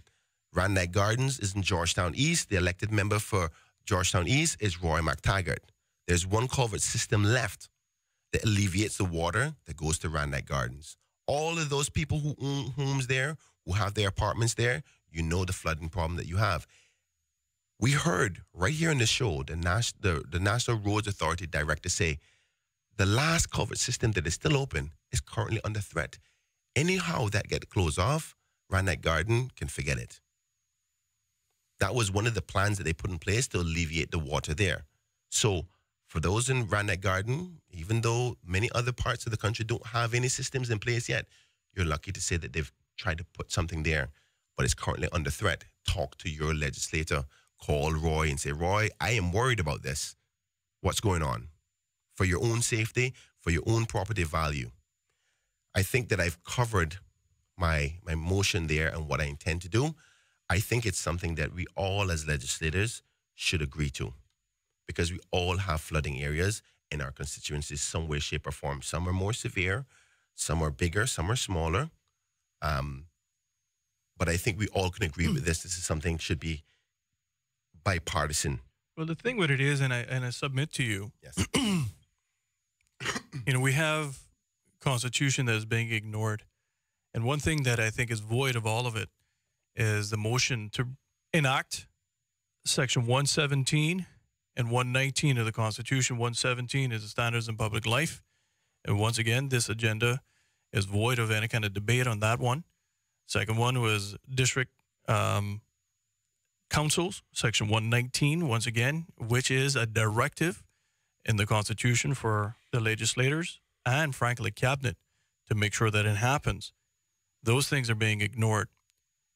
But to the point of storm management, and we heard from the NRA and also in other discussions we had when you first was running, we had brought people in because we were concerned about flooding in other areas as well, is that there's a lack of consistency with the planning regulations. Mm-hmm. We have new properties that can afford to be built higher than what others were in terms of filling and demucking and so forth of properties that, frankly, 20 years ago when Randike Gardens was, that was a failing in government part. That was a failing in government to not make sure the developer actually spent the proper money into infrastructure and sold those people something that was going to be a problem. Now government is paying for it. I say that to say this, is that Cayman on average is roughly 7.5 feet above sea level. And one thing I can say, and if anyone has a solution right now, is NRA.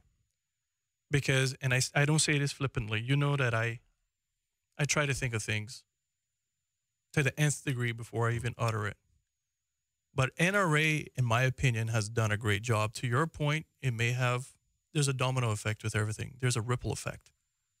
But with their roadway systems, we can't argue any longer that we have flooding on roads. We have puddles that can make you hydroplane while you're driving on roads. Mm-hmm. They've done a great job of engineering the new roadway systems. Agreed. Very, very few spots that you ever see that's standing water like how we used to have before. True. Extremely, and he was surprised, and both Miss Pandui and Edward was very surprised that I noted it. But they obviously came up with a formula of stormwater drain, especially in your areas, because that whole entire area was swamp. Mm-hmm. And how I looked on it and how they figured it out, and I know how they derived at it. But if you notice on the roadway systems, they now have 2 drain wells within 6 feet of each other, mm-hmm. but spread about every 200 yards or thereabouts. Mm-hmm. Obviously, there's a formula that they have figured out how to mitigate water and to keep water retained in a very low-grade surface, mm-hmm. because the water table is quite low. In fact, there's places that I can tell you, if me and you go right now, when it rains, either there's a water lens underneath it that the water is percolating through the ground, and that's just how we have allowed things to happen. But here's where the inconsistencies come in. You got people in the South Sound area, Georgetown East in particular, that are allowed to construct homes that are now 4 feet above the ones that are immediately adjacent to them, mm-hmm. creating almost moats in those particular properties. Mm-hmm. Government should have some sort of regulation to that. Then when we're looking at... That's what that motion will eventually try to address, you see? Right. To make sure consistency is all straight throughout all planning and all planning regulations, and that whoever makes new property got to make and compensate. To be honest with you, it's sad, but usually that's how it is. They got to make sure that they mitigate the risk to adjacent properties and those are surrounding properties by having themselves a proper stormwater drain system, not just simply building 6 feet above the other property. In addition to that, just look at the craziness in South Sound East, or South Sound, Georgetown East. You got a strata corporation. And for those that don't realize, and that's one thing I want to talk about too, and that they're going to, a lot of things were said on the show. Government is taking things in and making some amendments to stamp duties and so forth. But a strata corporation, by its very definition under the strata titles registration law that I know quite well, is 4 homes. A minimum of? Primarily 4 homes. Yeah. It starts off with 4 homes. You got to have 4 homes to have a strata corporation. Yes. The rest of it is either 3-plex or duplex or something of that nature. But in order to have a strata corporation, you have basically 4 homes or 4 properties. But in this instance, in this matter, it's homes. They're not commercial activities. They're nothing else but homes. But yet, you got one single family dwelling immediately adjacent to it and not allowed and not directed to construct a sidewalk. But a strata corporation has to. How nonsensical is that? So, hold on. Because I think I know what property you're speaking of. Right across from our multi-million-dollar boardwalk. Yeah. That is, that's to me was that's like something you Dubai. The cost of that is just like ridiculous. Yeah. What $1.4 million for an 8-foot wide thing? Crazy. Yeah. But nevertheless, right in that immediate area, because we've had the issue here brought up multiple times that there's now boulders right on the curb and the shoulder of roadway systems that is pushing people out into the road. Then they will say, well, they should be walking across the street. But nevertheless, that is the most nonsensical thing in the world to see. I think you're right. And if I can... And we have... No, I just want to finish. We last year, as you well know, Kenneth, one of the things I championed when we were running, even from 2009, but I brought it over, was a disabilities law. My late dear sister, Julian, that was very dear to her. And we worked a lot on those kind of issues. Thankfully, the past administration brought in the disabilities law. Now, how nonsensical is it to have a property construct sidewalks with ramps that will accessible to wheelchairs, to those that are handicapped, that then exit immediately into a brick wall? And that just happened in South Sound as well. Well, I'm not surprised by that. You know how the political those are the stuff things that just happen, bother me. and that same property that you're worried about. And by all means, I'm not trying to undermine whoever the developer is, because I got to be mindful of who of the ownership. And this is not to target any one person, but I think the developer must agree that what has transpired there is not safe. The fact that they have I think it's a 6-foot high wall that goes directly out to the road. A car has to literally be halfway out the road before they can see whether oncoming traffic comes or not. I mean, this common sense, right? I don't care whether planning gave you the approval to do it or whether it was legal or not. Sometimes we have loopholes within the law. But that doesn't mean that we should take advantage of them, right? Because tighten it up. But the government needs to tighten it up. That's what I'm saying. But there's a level of ownership now on the individual who's done that, because God forbid somebody dies in the corner of your house because of some silly infrastructure you put into place. And I'm not trying to target individuals, but I've been there. I went there and looked at that same location, right? And I seriously think something bad is going to happen there. And I hope, you know what, I'm just going to back off of that. I hope that person who's listening, who owns that property, is going to be okay in their heart and in their soul if something happens bad there. Because I think they have enough common sense to know that it's an unsafe scenario. And it's sad that the planning department has allowed this. There's something wrong there. And I don't think we can, they need to create consistency. Yeah. And so that everybody is on the same level playing field, so that it looks the same, so that everybody's the same. I want to get to know who that person is. You know why? Because I want to look them in the eye and say, seriously, tell me that that's right. And tell me what's your justification. Because I saw the property, and they could easily come and say, you know what, for the better interest of the whole society, for people who walk on the side of the road, you know what, I can give that 4 feet and adjust my property. Because it's not like it's bringing it to the front of the house. But the whole front of the house is about the big old front yard.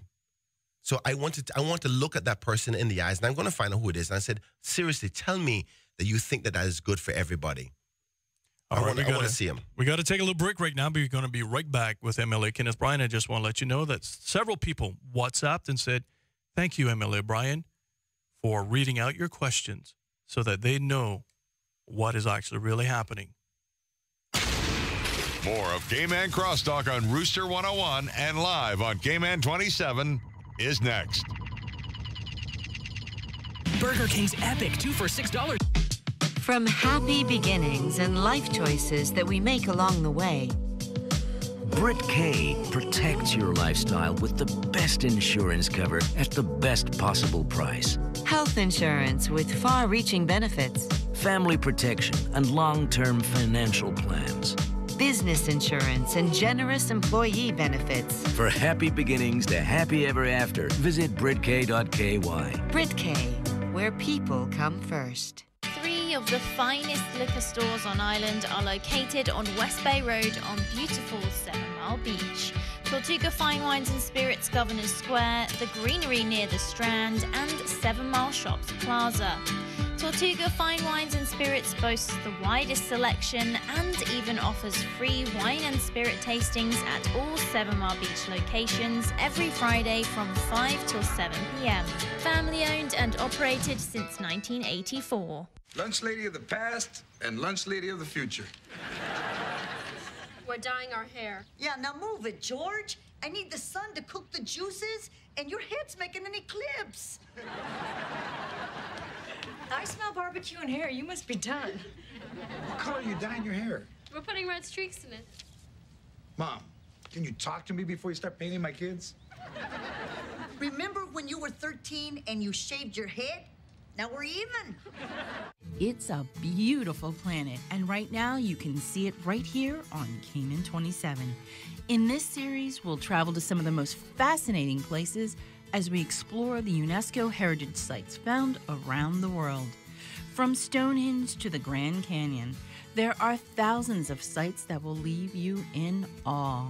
Beautiful Planet is a series that will take a closer look into these wonders of the world. Join us to witness this beautiful planet.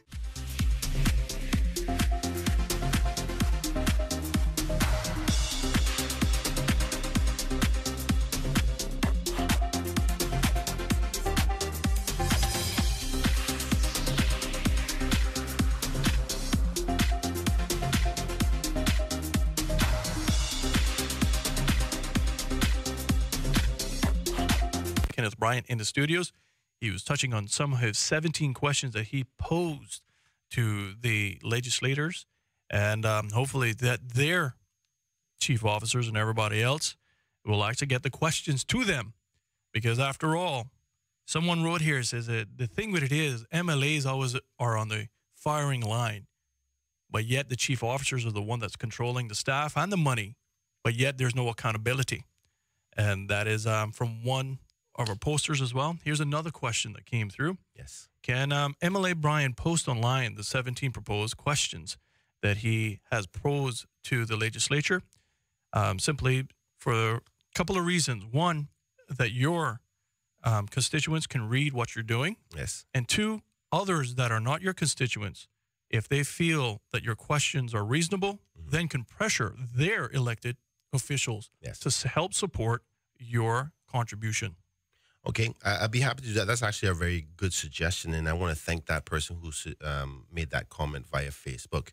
That was email, actually. An email, okay. I'll post them on my Facebook page, and people can see what they are. I just want persons to be mindful that sometimes a person may say, "Well, okay, well, what are you trying to get at here?" And there's strategies to everything, because remember now we have supplementary questions as a result. So you can ask the question and eventually follow up with a follow-up question, but you open the door for discussion. So the question may seem just simple and straightforward and be like, oh, how are we going to address that? And sometimes it's by that follow-up question and by the answer they give to ultimately get to the issue. But I will do that. I think that's a great idea. I want to also thank the individual who sent me the details as to the person who built that lovely home in South Sound area, and by all means, I don't want to pinpoint anybody. I don't believe in that. I don't believe in calling names or trying to identify people. But I want to have a man-to-man, if I can dare say, without being considered sexist, right? But a human-to-human then about the logic of what they've done, and I really would like to hear the argument of why they can justify within themselves as a human being, as being a part of a community that all of us want to either make safe by stopping criminality and making sure our roads are safe. You had the opportunity, and there was much pushback, even during the construction of it. I would love to hear what that person has to say. And I want to reach out. If somebody has his number, I would love them to send it to me as well. I would love to meet him. Because I really think there was no logic. It wouldn't have hurt that individual based on the wealth, based on the sizing of that house, based on the size of the front part of that home. You still would have loads of space out front and been able to do all the things you want to do. And you could have allowed the safety element from the car visual perspective, from the wheelchair perspective, just from people walking on the side of the road. And the excuse that, well, the law allows it, doesn't mean that you have to do it. Now, we're going to have to blame the government on tightening up this loophole. And trust me, that's my job. Well, the government built him a sidewalk across the street, $1.4 million, saved them that money. What they should then do is go to the developer of the fourplex of the Strata complex immediately next door and say, you know what, take up your sidewalk and build your wall. Let's create a consistency here. And do that with Vela and do that with all the rest of them as well, because it just doesn't make sense if you're going to simply do that. I'm just saying consistency. Yeah, man. Of course, you have a right to that viewpoint. I think it's important that I go through the rest of my questions because there's a lot of questions to talk on different topics, right? So we were at South Sound and the culvert systems, and then we went into the sidewalks and all that. So the next question was, can the minister give an update on where she's at with the suggested legislative or regulatory changes to deal with the many issues surrounding foreclosures in Cayman. Um, Another political game again. I don't know if you remember at one stage, I was creating a petition to ask government to support a motion that I was going to bring. Right. And the motion was basically asking for a select committee to go and investigate legislative and policy changes that were needed to tighten up the regulations and legislation, or the lack thereof, those two things within that covers foreclosures. So I sat with the minister, the Honorable Tyra Rivers. I said, I want you to know this before I bring the motion. And of course, tactically, she gets up, gives a statement as all of these things that I'm going to be doing before my motion even comes. So you see, this is why communication can happen. Because I gave her the respect to say, listen, I think it's important. You're responsible for these things, so let me give you the heads up. So she then goes to show me up. She gives a statement before I even file my motion to say, I'm going to be doing all the things that I'm suggesting in my motion. But I can't complain and be petty about that, because ultimately she's saying she's going to do what I said in my petition. So I'm happy about that. So this question now is to say, well, you said on the floor of the House that you're going to ask the legal drafting department to look into the legislation, regulations, and the like to see whether there's things that can be suggested or tightening up to deal with the foreclosure matter. She said so on the floor of the House. I want an update since 2 sittings ago, because the foreclosure, every day that passes, somebody's threatened by it. We don't have the time and luxury to say, oh, I'm going to get to it 2 years from now. By then, probably 100 people have lost their homes, if not more. So I want an answer. So that question is to her. The next question is, can the Honorable Deputy Governor say how the 5% was determined in the cost of living increase for civil servants? You may ask yourself the question, well, why do I want to know that? The civil servants rightfully got that increase. I think they're due deserving of it. All I want to know is, how do you determine how much and when? Because I think the last time they got an increase was like 10 years ago. No. COLA, they got COLA like 2 years ago. They had an increase from 2 years ago? Yeah. Oh, wow. Interesting. Yeah. Because I know there's some authorities who have not had a COLA. Some authorities have not. Okay. But government in general has. Okay. And the authority that you're talking of, investigate that one a little bit more. Okay. I'm assuming that's where you're going to go. Exactly. There's another. But to be honest with you, I've tried to investigate all the authority. Transparency. You and I have not had a discussion on that before. Exactly. I can read where you're going. Well, you might be wrong on that one. Okay. Because I've actually spoken to a number of authorities, and the reason you may have heard me speak about this is because I believe that the authorities across this country, Water Authority, National Roads Authority, Port Authority, HSA, all of them have Caymanians working there, have to pay the same prices as everybody else. Mm-hmm. And I brought this to the attention publicly that I think that they should be considered as well. Now, under the public authorities law, they're in essence considered civil servants. Bear that in mind. They changed that June 1, 2017 to make sure that statutory authorities, as you pointed out, is no longer kind of considered that outside child, so to speak. They actually acknowledged them and brought them into the fold.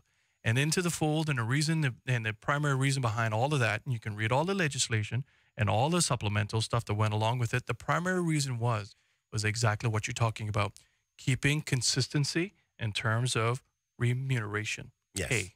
Well, so getting back to the question, there has to be a formula used to determine a percentage. So if they got a 2% or an increase 2 years ago, according to you, I'm not aware of that, so I can't confirm or deny, but you're suggesting that they did. Yeah. And if they did, what has transpired in respect to the cost of living over the 2 years, and what gave you the determination to say 5% as opposed to, say, 8% or 2% to live up to the increase of cost? So there has to be a formula created, and I want to know what it is, because I think it's important that the country knows how that formula is executed, so other authorities know, because I'm well aware that there's been indications to other authorities to say, justify your to give justification for your request for increase. So we know that an authority has to make a request to cabinet to say we want to give our employees an increase, cost of living increase. And I understand that some of those authorities have been told, well, can you justify it? Well, where's the formula? What formula did the civil service use? That same formula has to be available for everybody else to calculate because, like you said, we're all part of the same family. It just may be called an authority, but technically these are government-owned authorities. This is Caymanian assets, and there are Caymanians working there. So let's clarify the air so we can get this going. And to be honest with you, I think there should be, you know who suggested this to me? What was the former deputy governor's name again? Mr. Ebanks. Donovan Ebanks. Donovan Ebanks. He said, he gave, I hope he doesn't get mad at me for saying this, but he said, Kenneth, you know what the government needs to do is a proper approach that happens on time every time in respect to go hand in hand with the cost of living price index. So we don't have to have a backlog, wait 5 years, 10 years before we do it again. If the price index cost of living levels increase in a year, it shouldn't be no more longer than one more year after that before we bring up the salaries to meet that demand. And if it stays the same, then your salary stays the same. So, and I think he has a good point on that. And I think there needs to be a policy position from the civil service in respect to that. I haven't formulated a question on that because I want to figure out how best to go about that because it's not a field of my expertise, but I'll find the relevant persons to help me with that process. Mr. Brian, I have to go and take a quick break right now. And when we come back, 233-1019, we're going to get to that caller as well. More of Cayman Crosstalk on Rooster 101 and live on Cayman 27 is next. Get the quality, the service, the wide range of products in the BRAC. Everything you love about Paramount Carpets is now available on Cayman BRAC. Carpets, flooring, drywall, paints, windows and doors, lumber, from plumbing to electrical supplies. You'll find it all and a whole lot more at Paramount Carpets, Cayman BRAC. We do a whole lot more than just cover your floor at Paramount Carpets. A tropical storm watch has been upgraded to Hey, I've been tracking the storm, and it's looking really dangerous. Yeah. You're in a new place. Gotta prepare. No, put that down. You need canned goods, not canned I get soda it. and Yes, water. sis. You need plenty Water. of water. All right, water. Oh, God. Oh, sorry. I'm just trying to get ready for this. Is it your first time? Yes. Do you need a hurricane buddy? Please. All right, come on. I prefer bigger bottles. Kind of shame it took a hurricane for us to finally hang out. Yeah, I know, right? Ace is kind of bad time. Hey, good news. The hurricane warning's been lifted. I saw online the storm has changed direction. Oh, so I guess you get to go back to your place now. Where are you? That's not your apartment. Please pick the flowers. Bye, neighbor.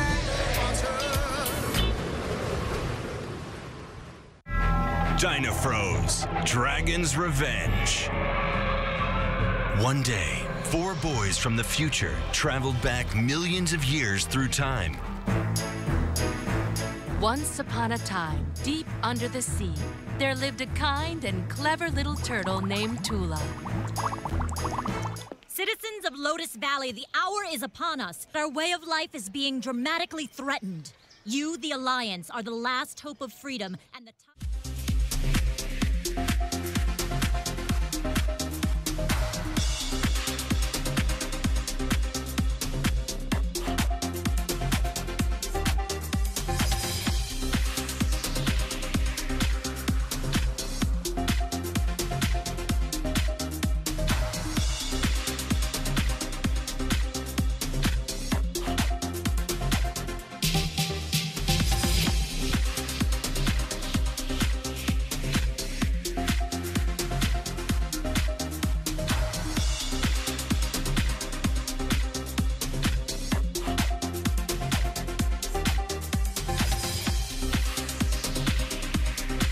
Cayman Crosstalk by calling the Superior Auto Hotline, 233-1019, or message us on the Cayman Crosstalk Facebook page.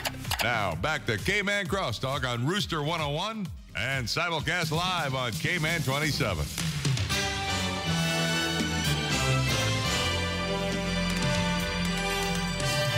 More issues with garbage collection here in the Cayman Islands. What's up, everyone? I'm Doug Dodds. Here's today's top stories from the Cayman 27 newsroom. Cayman civil service leaders face the firing line over continued garbage collection woes island-wide. Now on Wednesday morning, members of the Public Accounts Committee put acting Deputy Governor Gloria McField in the hot seat for what they called a lack of will to take action at the Department of Environmental Health. Ms. McField Nixon assured DEH leaders they are working to try to fix the problem. The committee is inquiring into the Auditor General's report on government workforce planning and management. In other news today, West Bay resident Alejandro Cardenas Powery is now in police custody. Wednesday morning, police issued an appeal to locate the man after they say it was in connection with a serious assault. The incident in question happened just before 1:45 at a residence in West Bay on Sunday, where a woman was attacked with a knife and later treated for non-life-threatening injuries. And finally today, a 29-year-old woman remains in police custody after a stabbing on Cayman Brac. Police say the incident happened just before 5 a.m. on Tuesday on Legend Drive when the woman stabbed a man twice. He was taken to Faith Memorial Hospital for treatment. The woman was later arrested on suspicion of causing grievous bodily harm. For more news on these stories and others, click on Cayman 27 on KY or watch the news tonight at 6 with a replay at 7. For Hurley's Media, I'm Doug Dodds. Have a great day.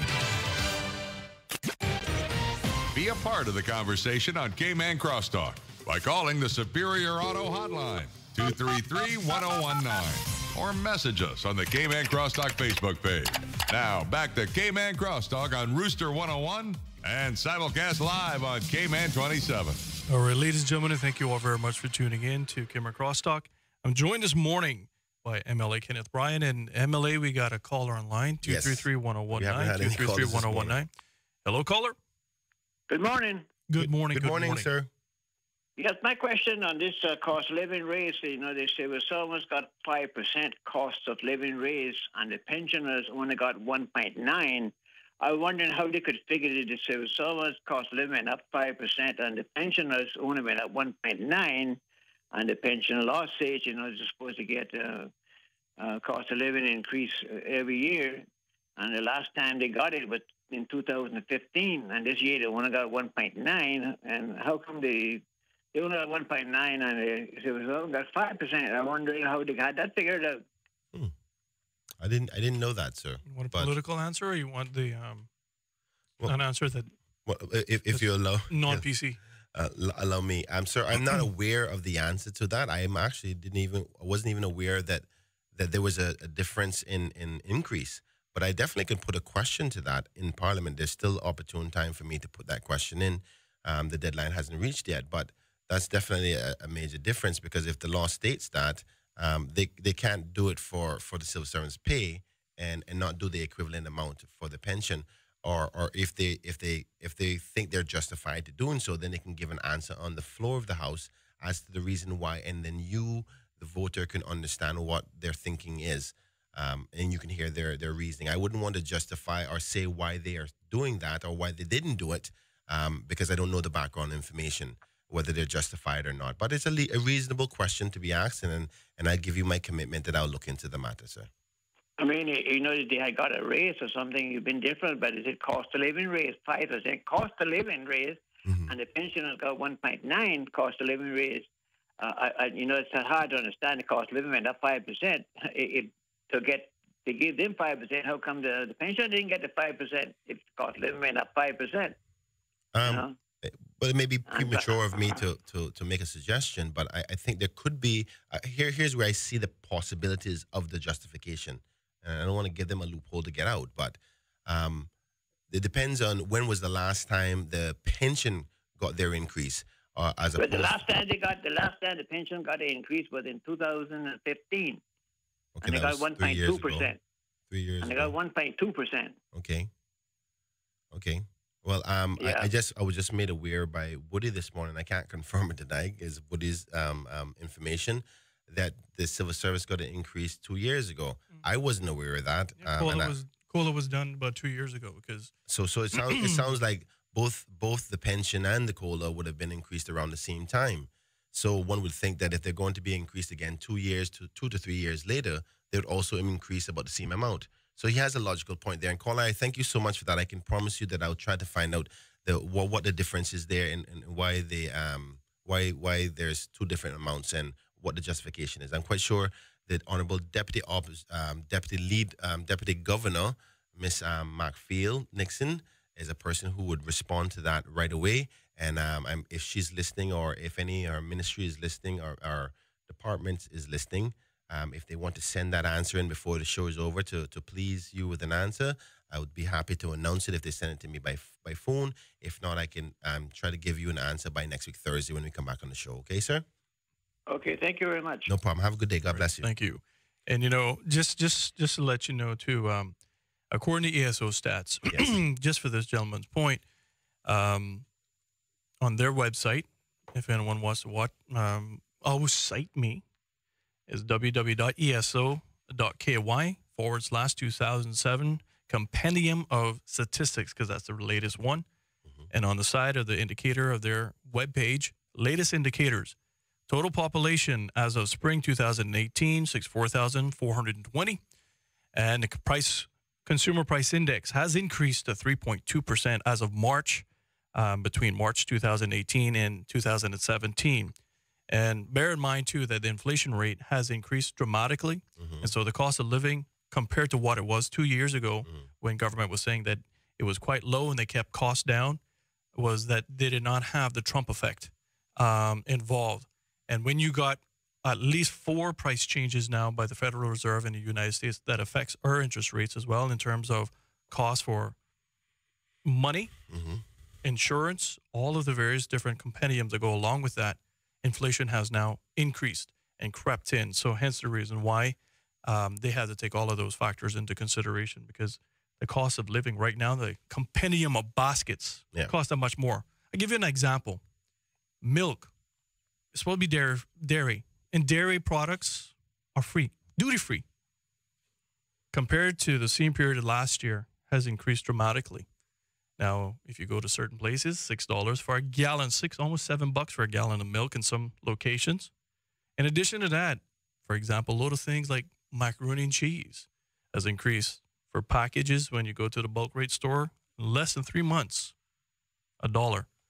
Those are the things that small people, the average Gene and Joe, talks about and comes to me with, and those are the things that are there. But if you all want to see it, ESO has a very, very good website, eso.ky, and you can find a lot of those things right out. All right. Thank you so much. We want to, because we're running out of time with the show, and I do want to cover some other areas that people may be interested in. So I want to get those questions out. The next question is, can the Honorable Attorney General say if the members of the Legislative Assembly can legally mandate by way of vote the governor and his or her deputy to implement a Caymanian-only positions within the civil service? Now, Kenneth, why do you ask that question? Because we've heard excuses. You remember when I brought the motion the last time, the excuse by many of the members of government was, where they don't have any authority to hire or fire civil service post. Well, my understanding and my interpretation of the law is I differ to that. So the Attorney General is the legal advisor to this country and to the government. So I want his interpretation on the floor of the House as to whether or not we, the elected members of Parliament, have the authority to mandate the deputy governor or the governor who is in charge of the civil service to put certain positions in the civil service to be Caymanian only. Because I believe the laws says that we can. Now, the government is saying that they can't. So we want to clarify that, because my motion that I brought before will be coming back again, and the excuse, I believe, will no longer be there once it's clarified by the Attorney General. Hence the reason for the question by the Attorney General. Now, if the Attorney General says that, no, we don't have the authority, then that clarifies that matter, and the government can continue to use that excuse. One that I don't think is justified, but it's an excuse that can be legally agreed to. Moving on to question number 8. Can the Minister for Education say how teachers are compensated for time that is worked more than they are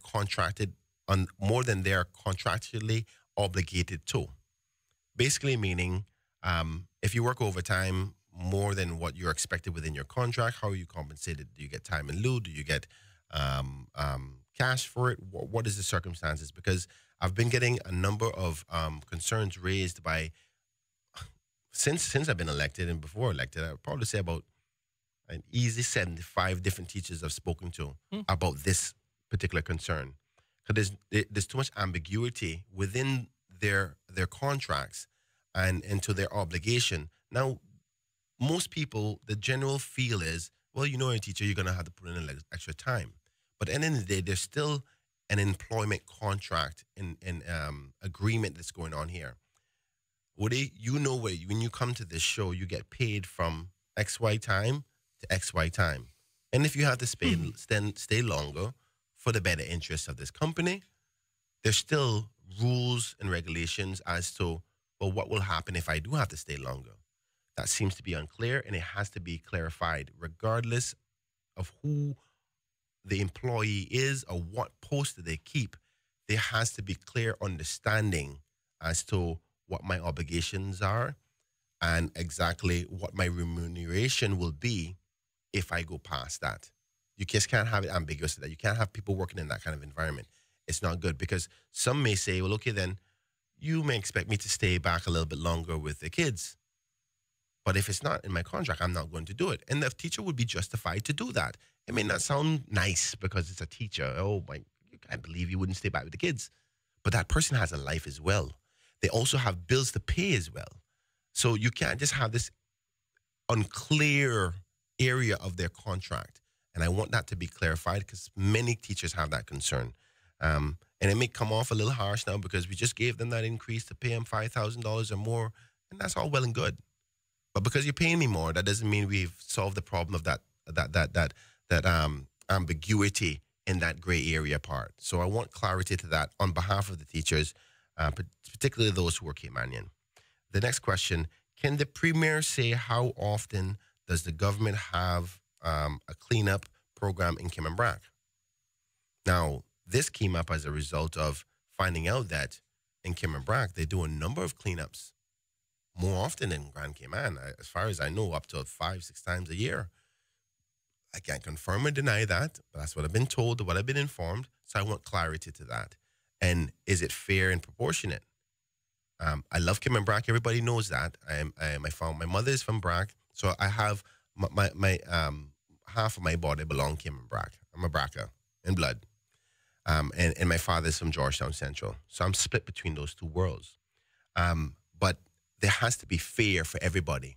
Cayman Brac can't have anything more special than Georgetown Central, and neither can Georgetown Central have anything more special than Cayman Brac. So I want to dispel this rumor with clarity, or rectify it by saying, well, why are they getting more time than we are in Georgetown Central? So that are in Grand Cayman, period. Next question. What is the Water Authority's replacement policy on road surfaces when working on public roads during repairs or installations? Now, somebody highlighted a very good point to me, not only to talk about the Water Authority, but also any utility company, whether it's CUC or any other water company around. Now, I agree with that, but I can't bring those private sector persons into questioning. I can bring the minister who's in charge of Water Authority into question. Hence the reason it's coming to her. And that's the Honorable Miss Juliana O'Connor Connolly. Because what I constantly witness myself and have complaints by constituents in my area, as well as across the country, is the departments or utility companies come in, they dig up the road, and they leave it worse than it was before. Now, I truly believe that the Water Authority, as an authority, is a well-run company. But it doesn't seem to be a well-run authority, and they got great staff there. But that resurfacing part seems to be one problem they can't seem to handle very well. I don't know if it's the subcontract work out or what have you, but I've seen other utilities companies do repairs or do installations, and whichever company or contractors they do a nice, fine job. But all the ones in respect to that always seem to be left totally different. And what you got to understand, the reason why I'm highlighting this, because it's important. A property value and your neighborhood can be affected by many different things. Flooding can be one of them. Crime in little area could be one of them. Road accessibility and the conditions of them is also one of them. So if you have a nice smooth road and your value is up, and then over the last 10 years, you get dig up here, dig up there, and then on the road look like rubbish and bumpy, people are like, oh, what a horrible neighborhood. Roads are terrible. And whose fault is it? We have to be mindful that you have to replace what is there, because you can devalue my property by not putting the equivalent there. Okay? So I want to clarify that, and that's the narrative behind that. It's not to make accusations, but we have to fix that. We have to tighten that up a little bit. We can do better than that. And we have the expertise on this island to make sure that we cover the roads them better, because we can't have the NRA putting in beautiful roads where they've been working so hard for, to have some other utility company come back in within weeks, within months, dig it up, and then it's just bumpy again. I think there's enough people who was annoyed by that to justify trying to clarify what that is about. Emile, Brian, Yes. I got to go and take a break, but before we go, I just want to say, I hope you bring in and that they will coordinate, because like you said, a brand new road goes down. It's like they don't. It takes 3 months to build a road. But sometimes there's some things you can't do anything about. It's like you didn't see the problem till a week after the road was built. So if a pipe busts after the road was just built, there's just some things you can't get around. So I won't give them that justification, right? But they can repair the road better and at least equal to what was there. So I give them a little leeway from that perspective. I'm not into it this morning. So. Okay, all right. More of Cayman Crosstalk on Rooster 101 and live on Cayman 27 is next. Like finding money in an old pair of jeans? Mm-hmm. Or did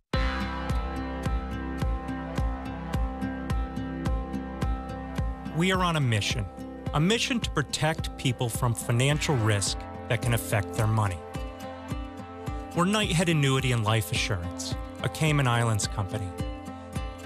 It is more important than ever to make sure you have the right financial plan in place to secure your future. So we're on a journey to change an industry that can too often feel complex, confusing, and costly. We're making things simpler by specializing in fixed annuities. An essential product in any portfolio to help you grow and protect your savings by providing guaranteed investment returns. Predictable growth, peace of mind with Knighthead Annuity. Watch as global adventurer and filmmaker Marlon Dara journeys across the world's most beautiful countries and cities. You'll explore breathtaking landmarks, art, and architecture from the Caribbean, Europe, Central and South America, and so much more. Immerse yourself in the local culture, history, and beauty as you follow his endless journeys of adventure every weekday, only on Cayman 27.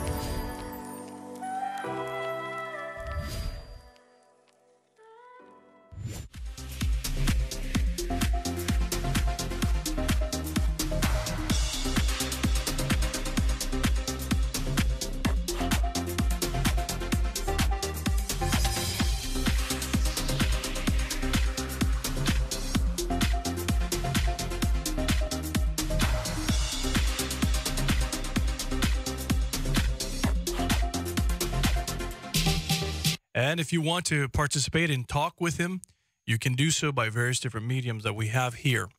We have the telephone number, which is sponsored by our wonderful friends at Superior Auto. The telephone number in the studios that you can directly chat with MLA Kenneth Bryan is 233-1019. That is 233-1019. Or you can also WhatsApp me on our WhatsApp number, which is 324-1019. That is 324-1019. In addition, you can email me, which is caymancrosstalk at hurleysmedia.ky. That is hurleysmedia.ky. Caymancrosstalk at hurleysmedia.ky. And also, we have a Facebook page. For those of you that tune in on a daily basis, the 4,900 people that follow us, thank you very much for your kind words and your kind likes and shares. And we would like you to share a little bit more. And you can do that. You can post immediately underneath our public page, underneath the live streaming video that you see MLA Brian there. Or if you don't want the 4,900 people to see what you've said, private message me, and I'll be happy to share that with MLA Brian. In addition, for those of you that are tech savvy and have these smartphones in your hand, we have a 5-in-1 app for all of you as well. So if you're transitioning from the car, from the home, from your desk, somewhere else, and you would like to keep listening to MLA Kenneth Bryan, you can do so by simply going to your app store, whether it's Google Play or Apple app, whatever it is called. Just simply type in Hurley's Media, and we'll be happy. It will just download right away. And remember, there's 5-in-1. We have 4 great radio stations under the Hurley's Media cluster. And the only one that matters right now is Rooster 101. And every weekday between 7 and 10, MLA Kenneth Bryan, the floor is yours. Thank you.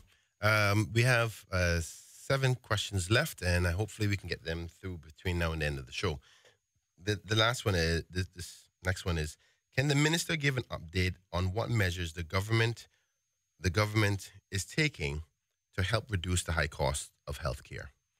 That's pretty straightforward. There's no underlining element. Healthcare costs have been a growing concern for many, particular seniors. I'm really worried of our seniors not being able to afford healthcare costs.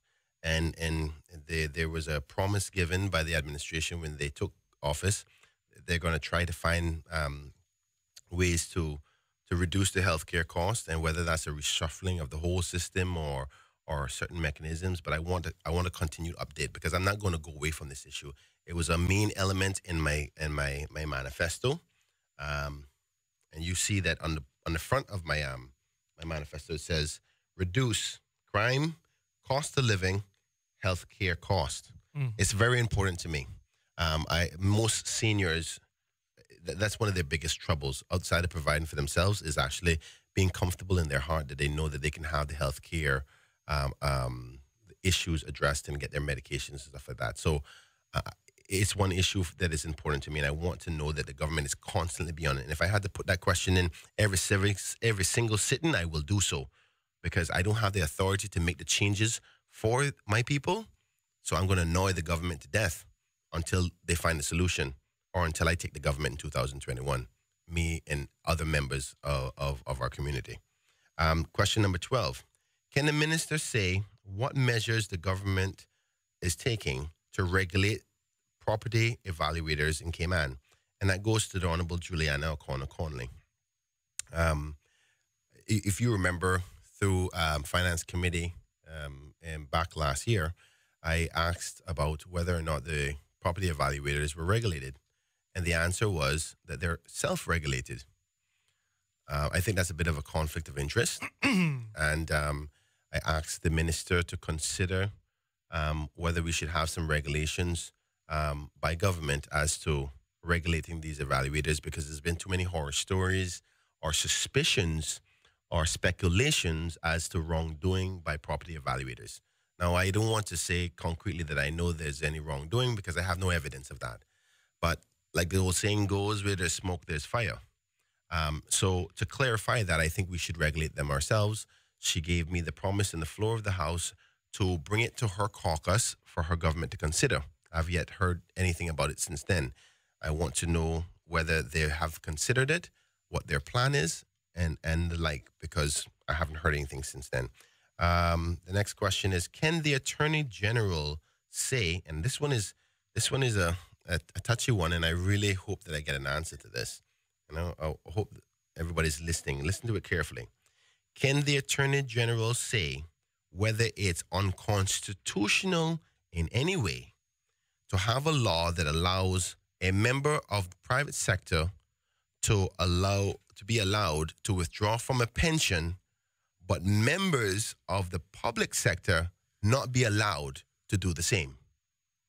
And what I'm trying to get at here is the discrepancy of pension withdrawals. Now, I know the argument is going to be, well, boy, you know, it's a different pension and the government really can't afford to allow people to withdraw from their pensions. But it's hard for me to look at a Caymanian civil servant and say, boy, I'm sorry, the law that I got amended, it don't benefit you. But somebody who works in the private sector, they're allowed to have that privilege of saying, you know what, there's an amendment that Kenneth Bryan made that allows me to withdraw $50,000 so I can pay off my home so I don't have that mortgage over my head anymore. Me and my husband can withdraw up to $100,000 to pay off our home. And they get that honor and that relief. But a civil servant come to me and say, boy, Ken, what your law does for me? I said, sorry, my law can't do anything for you because they're two separate laws. And I think that this goes into the fair and proportionate equal rights perspective. You get good at Kenneth. Remember the section? Do you remember the section? Please tell me. Section 16. That's 16 is non-discrimination. But the one that you're hitting on, Section 19. Section 19. I've almost got it right. You got a C+. So yeah, you have an effect on me. So I want to know the Attorney General, again, who is the legal advisor and interpreter of our laws that advise the government. So he needs to tell me, is that unconstitutional or not? Because it is hard for me to justify to my Caymanian people, those who work in civil service or in authorities or government-owned companies, that they can't do it, depending on which pension scheme they're in, that they can't do it, but somebody else can. It's something I'm not comfortable with, and I think it has to be addressed and clarified as to the reason why you can't do it, whether it's constitutional or not, because everything that we do in our country has to be based on constitutional agreements. Question number 14. Can the minister say what happened to the previous graduated licensing program plan that the Department of Vehicle and Driver's Licensing had planned to implement? The reason I brought that up is because I went to a recent conference, which was brought by the National Roads Authority, and I'm so happy that the National Roads Authority invited these specialists down to talk about road safety. And in that road safety conference, we were talking about some of the best ways to keep the road safe. And some of the best ways to do that would be having the type of graduating program licensing scheme so people can slowly go into the learning of the roads. And we're talking about different age brackets, being able to be allowed to drive at certain times and all that. We know that the government was well on its way, or that department was well on its way to that plan, but it just got dropped, and we don't know what happened. All the research and time have invested into that. What happened to it? I want to know in that respect, because obviously international specialists and analysts think that that's the best way from a safer driver's approach in respect to slowly bringing them into the speed of the roads and the understanding of the roads rather than simply boom, straight into it. Kind of curious. Yes. We actually got a caller, or a writer, and Yes. callers on the line as Yes. well. But there was a caller to that end. Maybe you can augment your question. I don't know if you're allowed to, as a supplement, so to speak. Says, hi, Woody, can you please ask MLA Bryan why there are 6 windows at the Crew Road Licensing Department, yet 75% of the time only 1 window is open? Don't take your lunch break and go there. You may lose your job because yesterday I spent 3 or 4 hours of my spare time, no joke. Test it on Mondays for yourself. That's one of the questions, and Christopher said the same thing as well. So maybe you can ask one of those supplemental questions. Yeah, well, I can follow up and ask them if they're doing any more efficient ways to speed up the process to get people through the door, because people use their lunch hours to do that. Yep. Of course, I'm not going to say anything to try to undermine the staff there. You know, they work hard every day. But I know a lot of them there. But maybe the head of that department maybe can answer to, can you find more efficient ways to make the process quicker? Because people do use their lunchtime to try to get this done. This is unofficial, yes, and uncertified. Yes. I'll give it to you as cheaply as it was given to me. Yes. But I believe you're going to be getting statistics, because little birdies whisper to me all the time. You're going to get statistics that will demonstrate, MLA Bryan, that the licensing department, their workload has increased dramatically.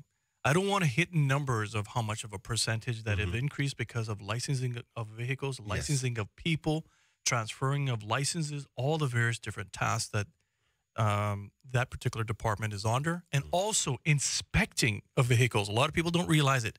Even though they have sub people all around, like my wonderful sponsor, Superior Auto, that can inspect your car, but even at their facility, how much they do to inspect automobiles and how many automobiles as well.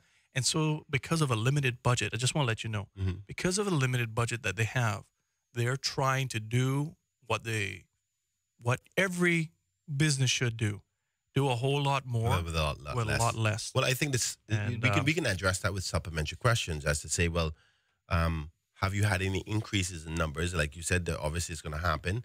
And what have you done to make sure that your employee staff complement is offering up the same level of service at the same efficiency and speed?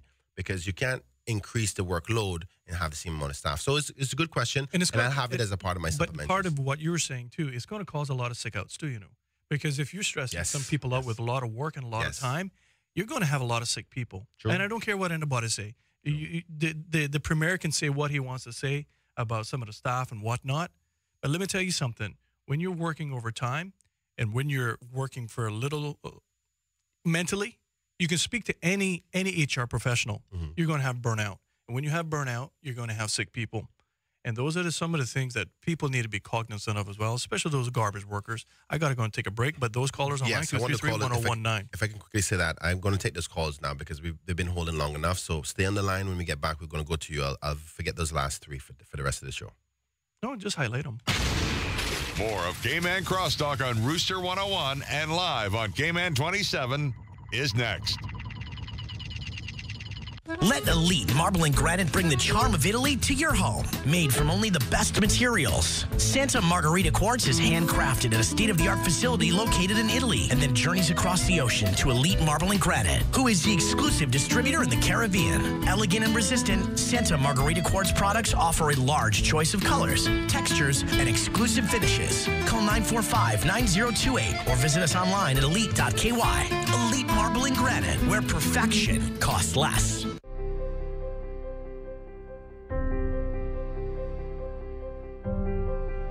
A timely response. That matters. Owning your own home. That matters. Supporting our community. That matters. When your child smiles, that matters. Good encounters, great experiences. It matters at Cayman National. I'm John Barry, and this is Songs and Stories. I believe in every song there's a story waiting to be told, and in every story there's a song waiting to be sung. Each week I'll have a friend stop by who will share great songs and personal stories in a unique setting that have been part of their life and career. So sit back, relax, and enjoy.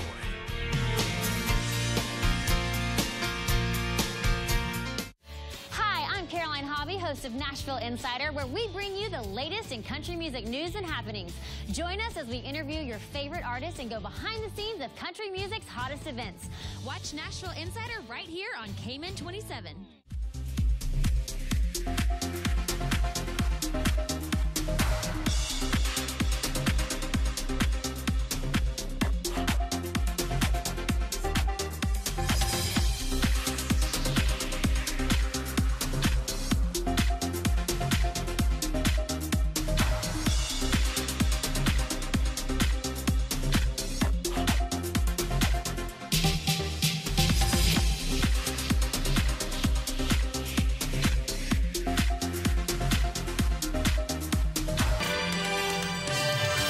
Issues with garbage collection here in the Cayman Islands. What's up, everyone? I'm Doug Dodds. Here's today's top stories from the Cayman 27 newsroom. Cayman civil service leaders face the firing line over continued garbage collection woes island-wide. Now on Wednesday morning, members of the Public Accounts Committee put acting Deputy Governor Gloria McField in the hot seat for what they called a lack of will to take action at the Department of Environmental Health. Ms. McField-Nixon assured DEH leaders they are working to try to fix the problem. The committee is inquiring into the Auditor General's report on government workforce planning and management. In other news today, West Bay resident Alejandro Cardenas Powery is now in police custody. Wednesday morning, police issued an appeal to locate the man after they say it was in connection with a serious assault. The incident in question happened just before 1:45 at a residence in West Bay on Sunday, where a woman was attacked with a knife and later treated for non-life-threatening injuries. And finally today, a 29-year-old woman remains in police custody after a stabbing on Cayman Brack. Police say the incident happened just before 5 a.m. on Tuesday on Legend Drive when the woman stabbed a man twice. He was taken to Faith Memorial Hospital for treatment. The woman was later arrested on suspicion of assaulting, causing grievous bodily harm. For more news on these stories and others, click on Cayman 27 on KY or watch the news tonight at 6 with a replay at 7. For Hurley's Media, I'm Doug Dodds. Have a great day. Be a part of the conversation on Cayman Crosstalk by calling the Superior Auto Hotline, 233-1019, or message us on the Cayman Crosstalk Facebook page. Now, back to Cayman Crosstalk on Rooster 101 and simulcast live on Cayman 27. All right, ladies and gentlemen, thank you all very much. You heard by the intro there, if you want to call and speak with MLA Brian, as some of the callers have on the line right now, 233-1019, sponsored by our wonderful friends at Superior Auto. We're going to go to the phone lines right now. Hello, caller. How are you? Hey, good morning, Mr. DeCosta. How are you? Mr. Brian, good morning too, sir. Good morning, sir. Good morning. Thank you for your call. Yeah, I like she's trying to get some things done in Georgetown, so I like to talk to you because we have a situation here in Prospect. Charlie Miller, my name is Charlie. You know me. Okay, yes, anyway, sir. 1 year now we've been fighting one of the people on the road on Buttonwood. They came here and the hose is so big that you break the right tire, man. And now they came in to grade the road down, and when you back out the driveway, your front end hits. Now you're hearing that in your life. What road is this, sir? Buttonwood in Prospect. Buttonwood. The road called Buttonwood. That's because, Charlie, those low cars and those things that the fast cars you have. Everybody stuff from this guy, and look like I was living on the road. Everybody. I'm picking on you. All right. What I'll do is I'll make a call to some people at the NRA today. Okay, you go ahead. Everybody drive it. Everybody, because I went on talking. Everybody, the grade the road down so bad that it's lower now than our drive is. You get me? Mm-hmm. So when you drive out, your cars hit the front and hit the road, and then only that. Oh, they lifted it. They made it worse because they scraped the road down, and then they start chipping on the end. And I understand that they said they're not doing no more until next year. If a rain comes up, we're gonna drown blood. You know what I mean? So it's going to drain right off into your house, and basically it's a dam now. It's not going to drain into our house, but the road, water is settled in front of my house. Now it's doing that since they graded down, but they stay. I understand that there's a little patching down there. They're in the state that they're not doing no more until next year. If they had leave the road how it was, at least it was better then than what it is right now. What I'm trying to say. Okay. Well, it's a nuisance, man. It's a nuisance. Well, thank you for bringing it to my attention, and I'm sorry to change the subject. I listened to you though. But, no, it's okay. It's okay. I am a representative of you as well, even though you're in Prospect. That's my job. I'm in Georgetown, I know. I'm in North Side of Georgetown. I died. As long as you're a Caymanian, I'm your representative. That's all that matters to me. Yeah. But I thank you for bringing it to my attention, and I will definitely try to speak to the NRA and to see where things are at, and I can see where they're coming from in respect to not having it be dealt with anymore. The road is disgusting, man. You wouldn't believe it, but you have to drive to see the thing. Yeah, I'm going to definitely come and take a look. I had to be watering down in front of my yard area and keep the dust even from flying in. Everybody house is a mess. So you're saying this is NRA recent things, or somebody's resurfaced it? They started 2 weeks ago, and then they put it off, and they put it off another 2 weeks, and it came back again. Because of the rains? I've been doing a lot of walking, so I saw some workers now, and they said, well, this is all they're doing now until next year. They was told that they can't do no more till next year, so I don't know. Well, maybe it could be a funding issue, but I'll get to the end of it and find out, okay? But Charlie, before you go, I would imagine that you asked them specifically if they can grade and basically taper the road down into your driveway so that your nice little Camaro, the front end doesn't get broken off, right? I don't have a license. I don't really care. My license, I don't really care. No, but I'm just saying they're not willing to come down and grade it down instead of it being a vertical drop. No, but when you see they grade the whole road down already. Right. They graded down already. It's like they're working backwards. They grade the road down, and now they come to find out that they put them on a hole. They can't do no more until next year. So if they had leave it how it was, it would have been fine. You know what I mean? Wow. Yeah. All right, Charles. Yeah. Thank you. Yeah, but okay. Thank cool. you. I want to thank the caller for calling in. I'll definitely give him the commitment that I'll look into it. But I want to say this, though, on behalf of the NRA. Some people don't quite realize the difficulty it is for that department to, one, give a quality service by way of road infrastructure, for one, with potentially limited amount of funds, because they can only work within a certain budget. I think that budget must be increased. But the other part to this, which formulates within my motion, which is that there's an expectation to make sure that the roads don't flood. You see, this is where the age-old problem comes in from a building perspective. You don't want roads being flooded in a storm or severe rain situation. So they're obligated to try to increase the roads a little bit. But like, say, for instance, his house, I'm assuming, and I haven't seen it, but just based on what he said when he comes out, he bump into the road because the road has been increased. Now, if you left the road down low, then the road floods out, we're going to say it's flooding road. And then there creates safety issues by way of accessibility through main roads. So they have an obligation from that perspective. But now you have to worry about the flooding, because if you increase the roads, the water has to flow somewhere. Hence the reason why we have to address the storm and rainwater management and the fact that we don't have a national plan on how to deal with it, because drainage systems that can pump water away, particularly because we're increasing the roads, is why it's so important to deal with it. And I don't think that they're recognizing this. And I'm sorry that he has to deal with that, but it's a conflicting situation whereby the road authority has an obligation to make sure they bring roads up, that in the event that there's serious water, they're not flooded out. But if they do that, then they're flooding out properties.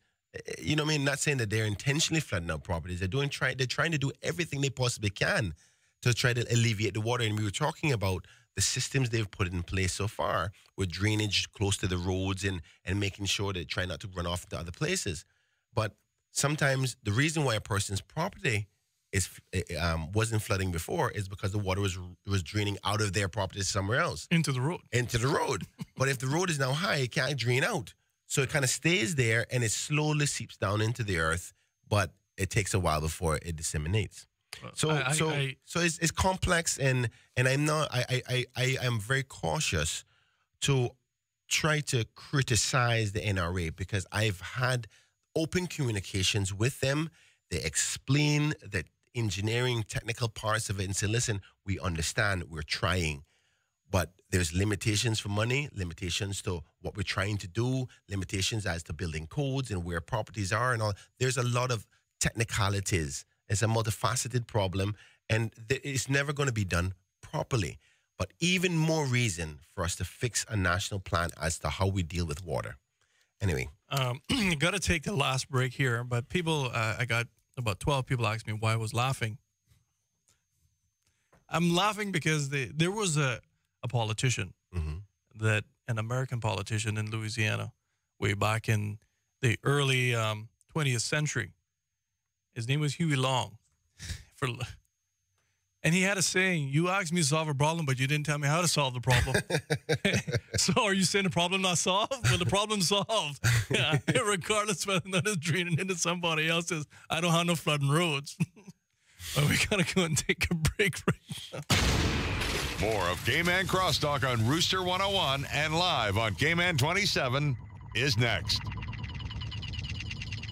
It's the 7-9. It's that time of year again for the annual Cayman 27 Parade of Lights, brought to you by Bogle Insurance Brokers Limited. We're calling all boats to join us Saturday, December 1st at Camana Bay as the water comes to life with this year's theme, Christmas Around the World. It's completely free to enter, and there's a chance to win $1,000 and 2 general admission tickets to Kaboom. Or enter just for fun. Private and commercial boats are welcome. For more information and to register your boat, click on cayman27.ky. Take an adventure through Central Australia in this new show, 4x4 Adventure. This rough and rugged expedition follows the tracks of explorers as they map out the territories of the Central Outback. Along the way, the crews will deal with the problems of four-wheel driving while battling the air-ridden, dry conditions of the desert. Watch 4x4 Adventure.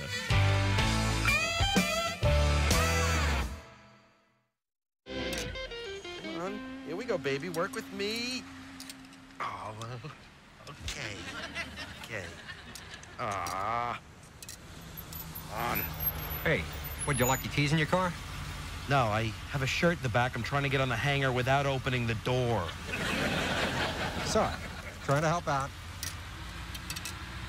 Moron.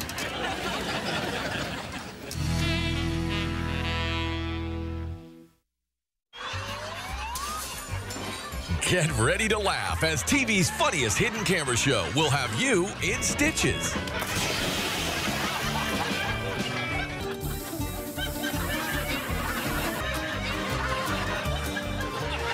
Just for Laughs, the Laugh Out Loud comedy show catches unsuspecting people in some of the funniest situations. It's Just for Laughs, and it's only here on Cayman 27. Catch it Monday through Friday.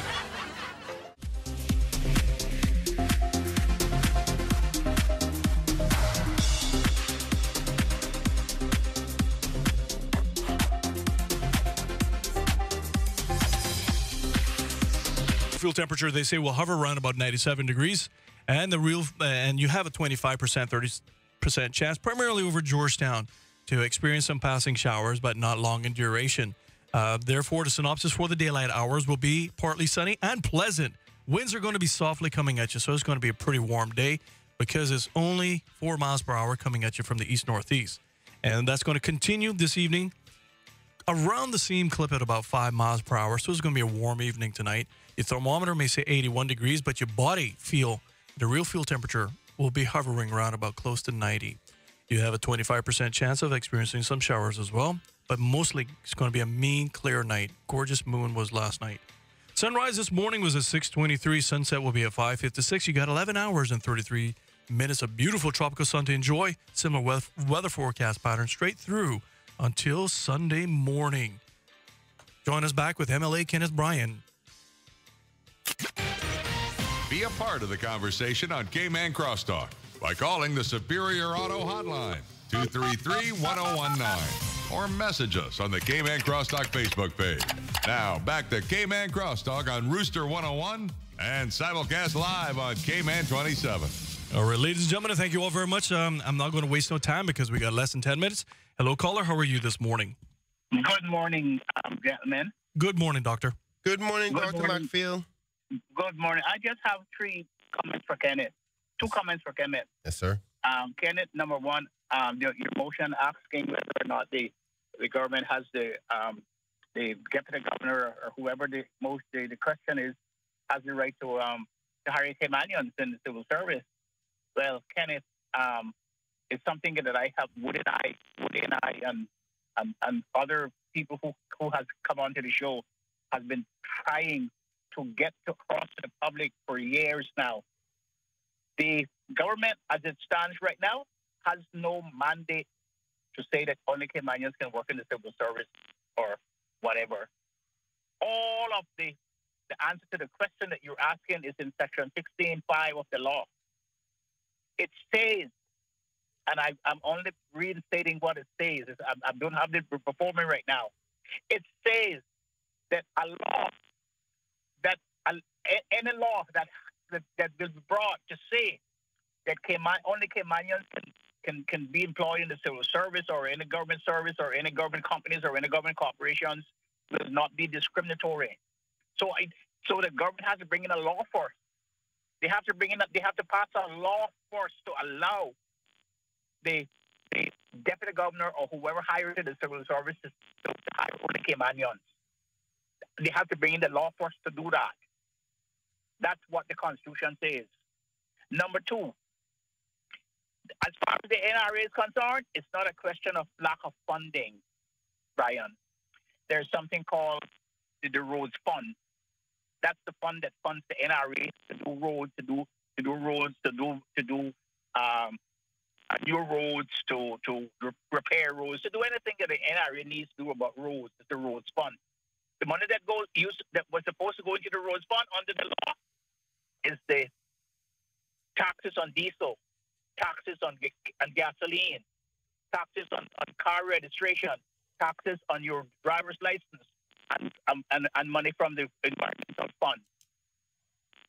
That fund under the law, was supposed to be separate from the central government fund.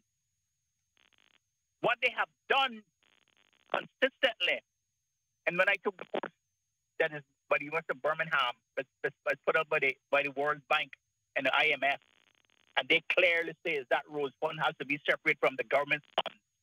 But what our government has done, they have lumped everything together, and now they have taken away the taxes on gasoline from going into the roads fund.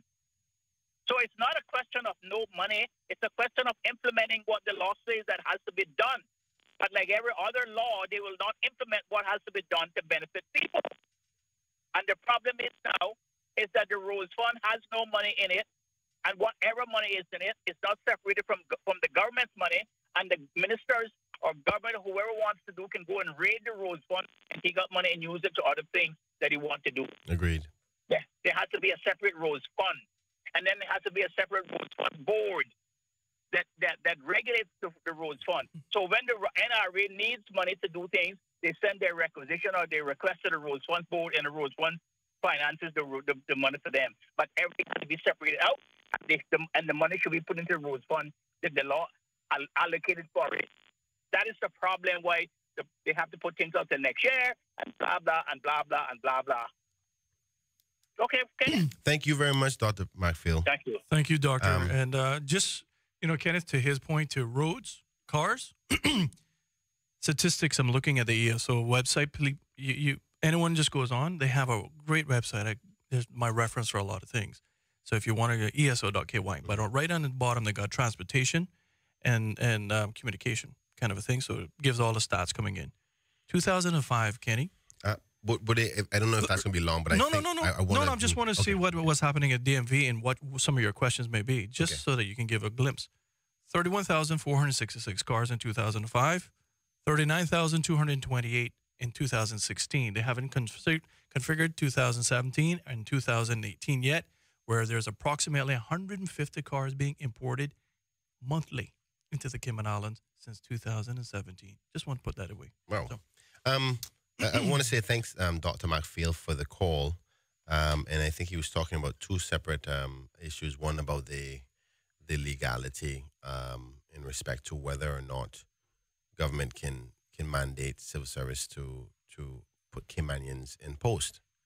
I think he may recall that in my debate, I actually went to see him, and he highlighted the sections of the law and assisted me tremendously, and I thank him so much for showing where the authority is. And I use that as a part of my debate. And it seems that the government still's interpretation of that was differing or tried to use it as an excuse. My theory is the Attorney General is the legal advisor. So if he is of that view, then the government can no longer use that excuse. So it's not like I don't have the same view as that Dr. McPhail has. I'm putting the authority where it needs to be. Because the government can have one view, I can have one view.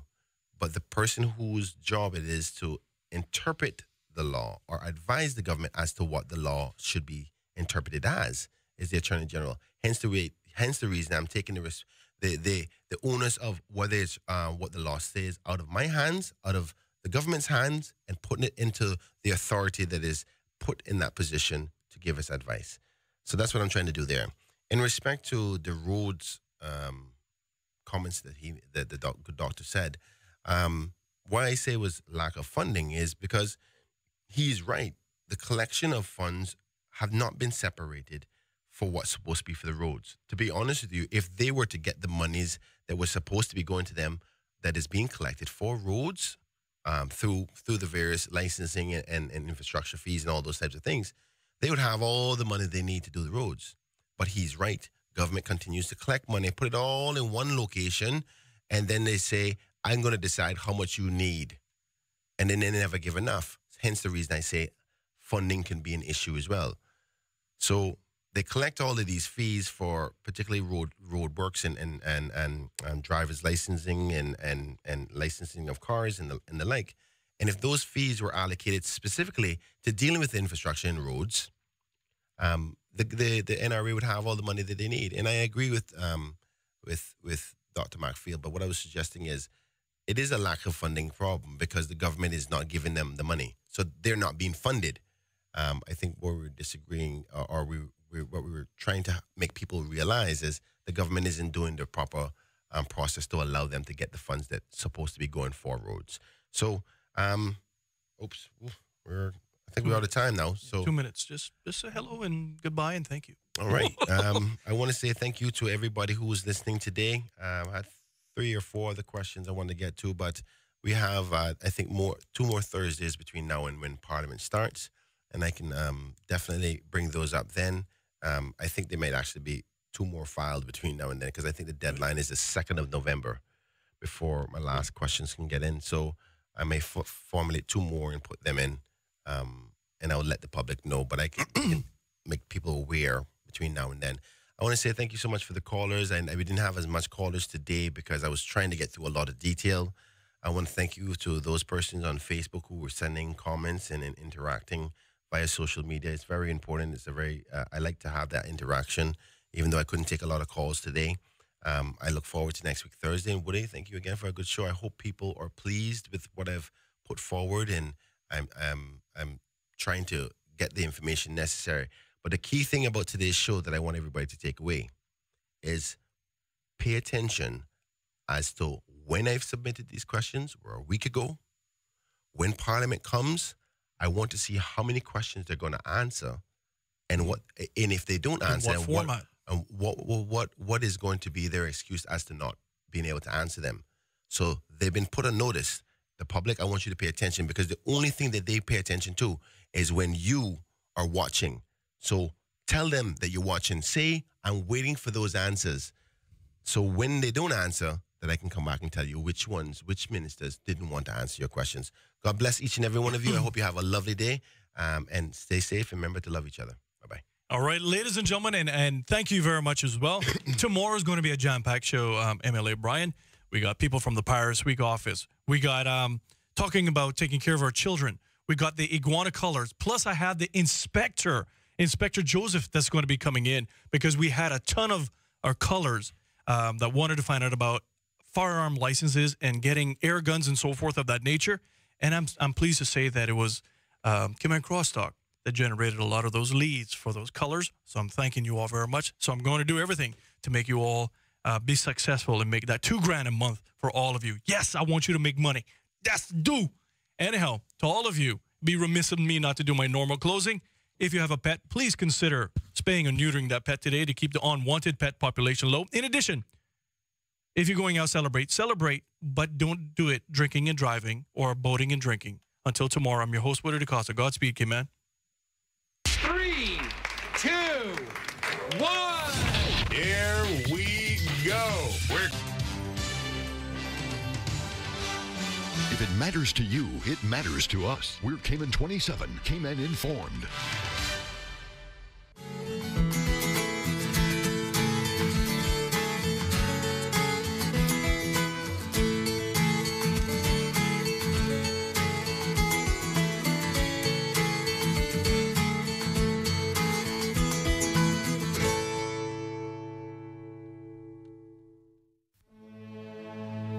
Edinburgh's unique coupling of medieval Old Town and classical New Town, each of enormous distinction in its own right, has created a city of extraordinary richness and diversity, without parallel anywhere else in the world.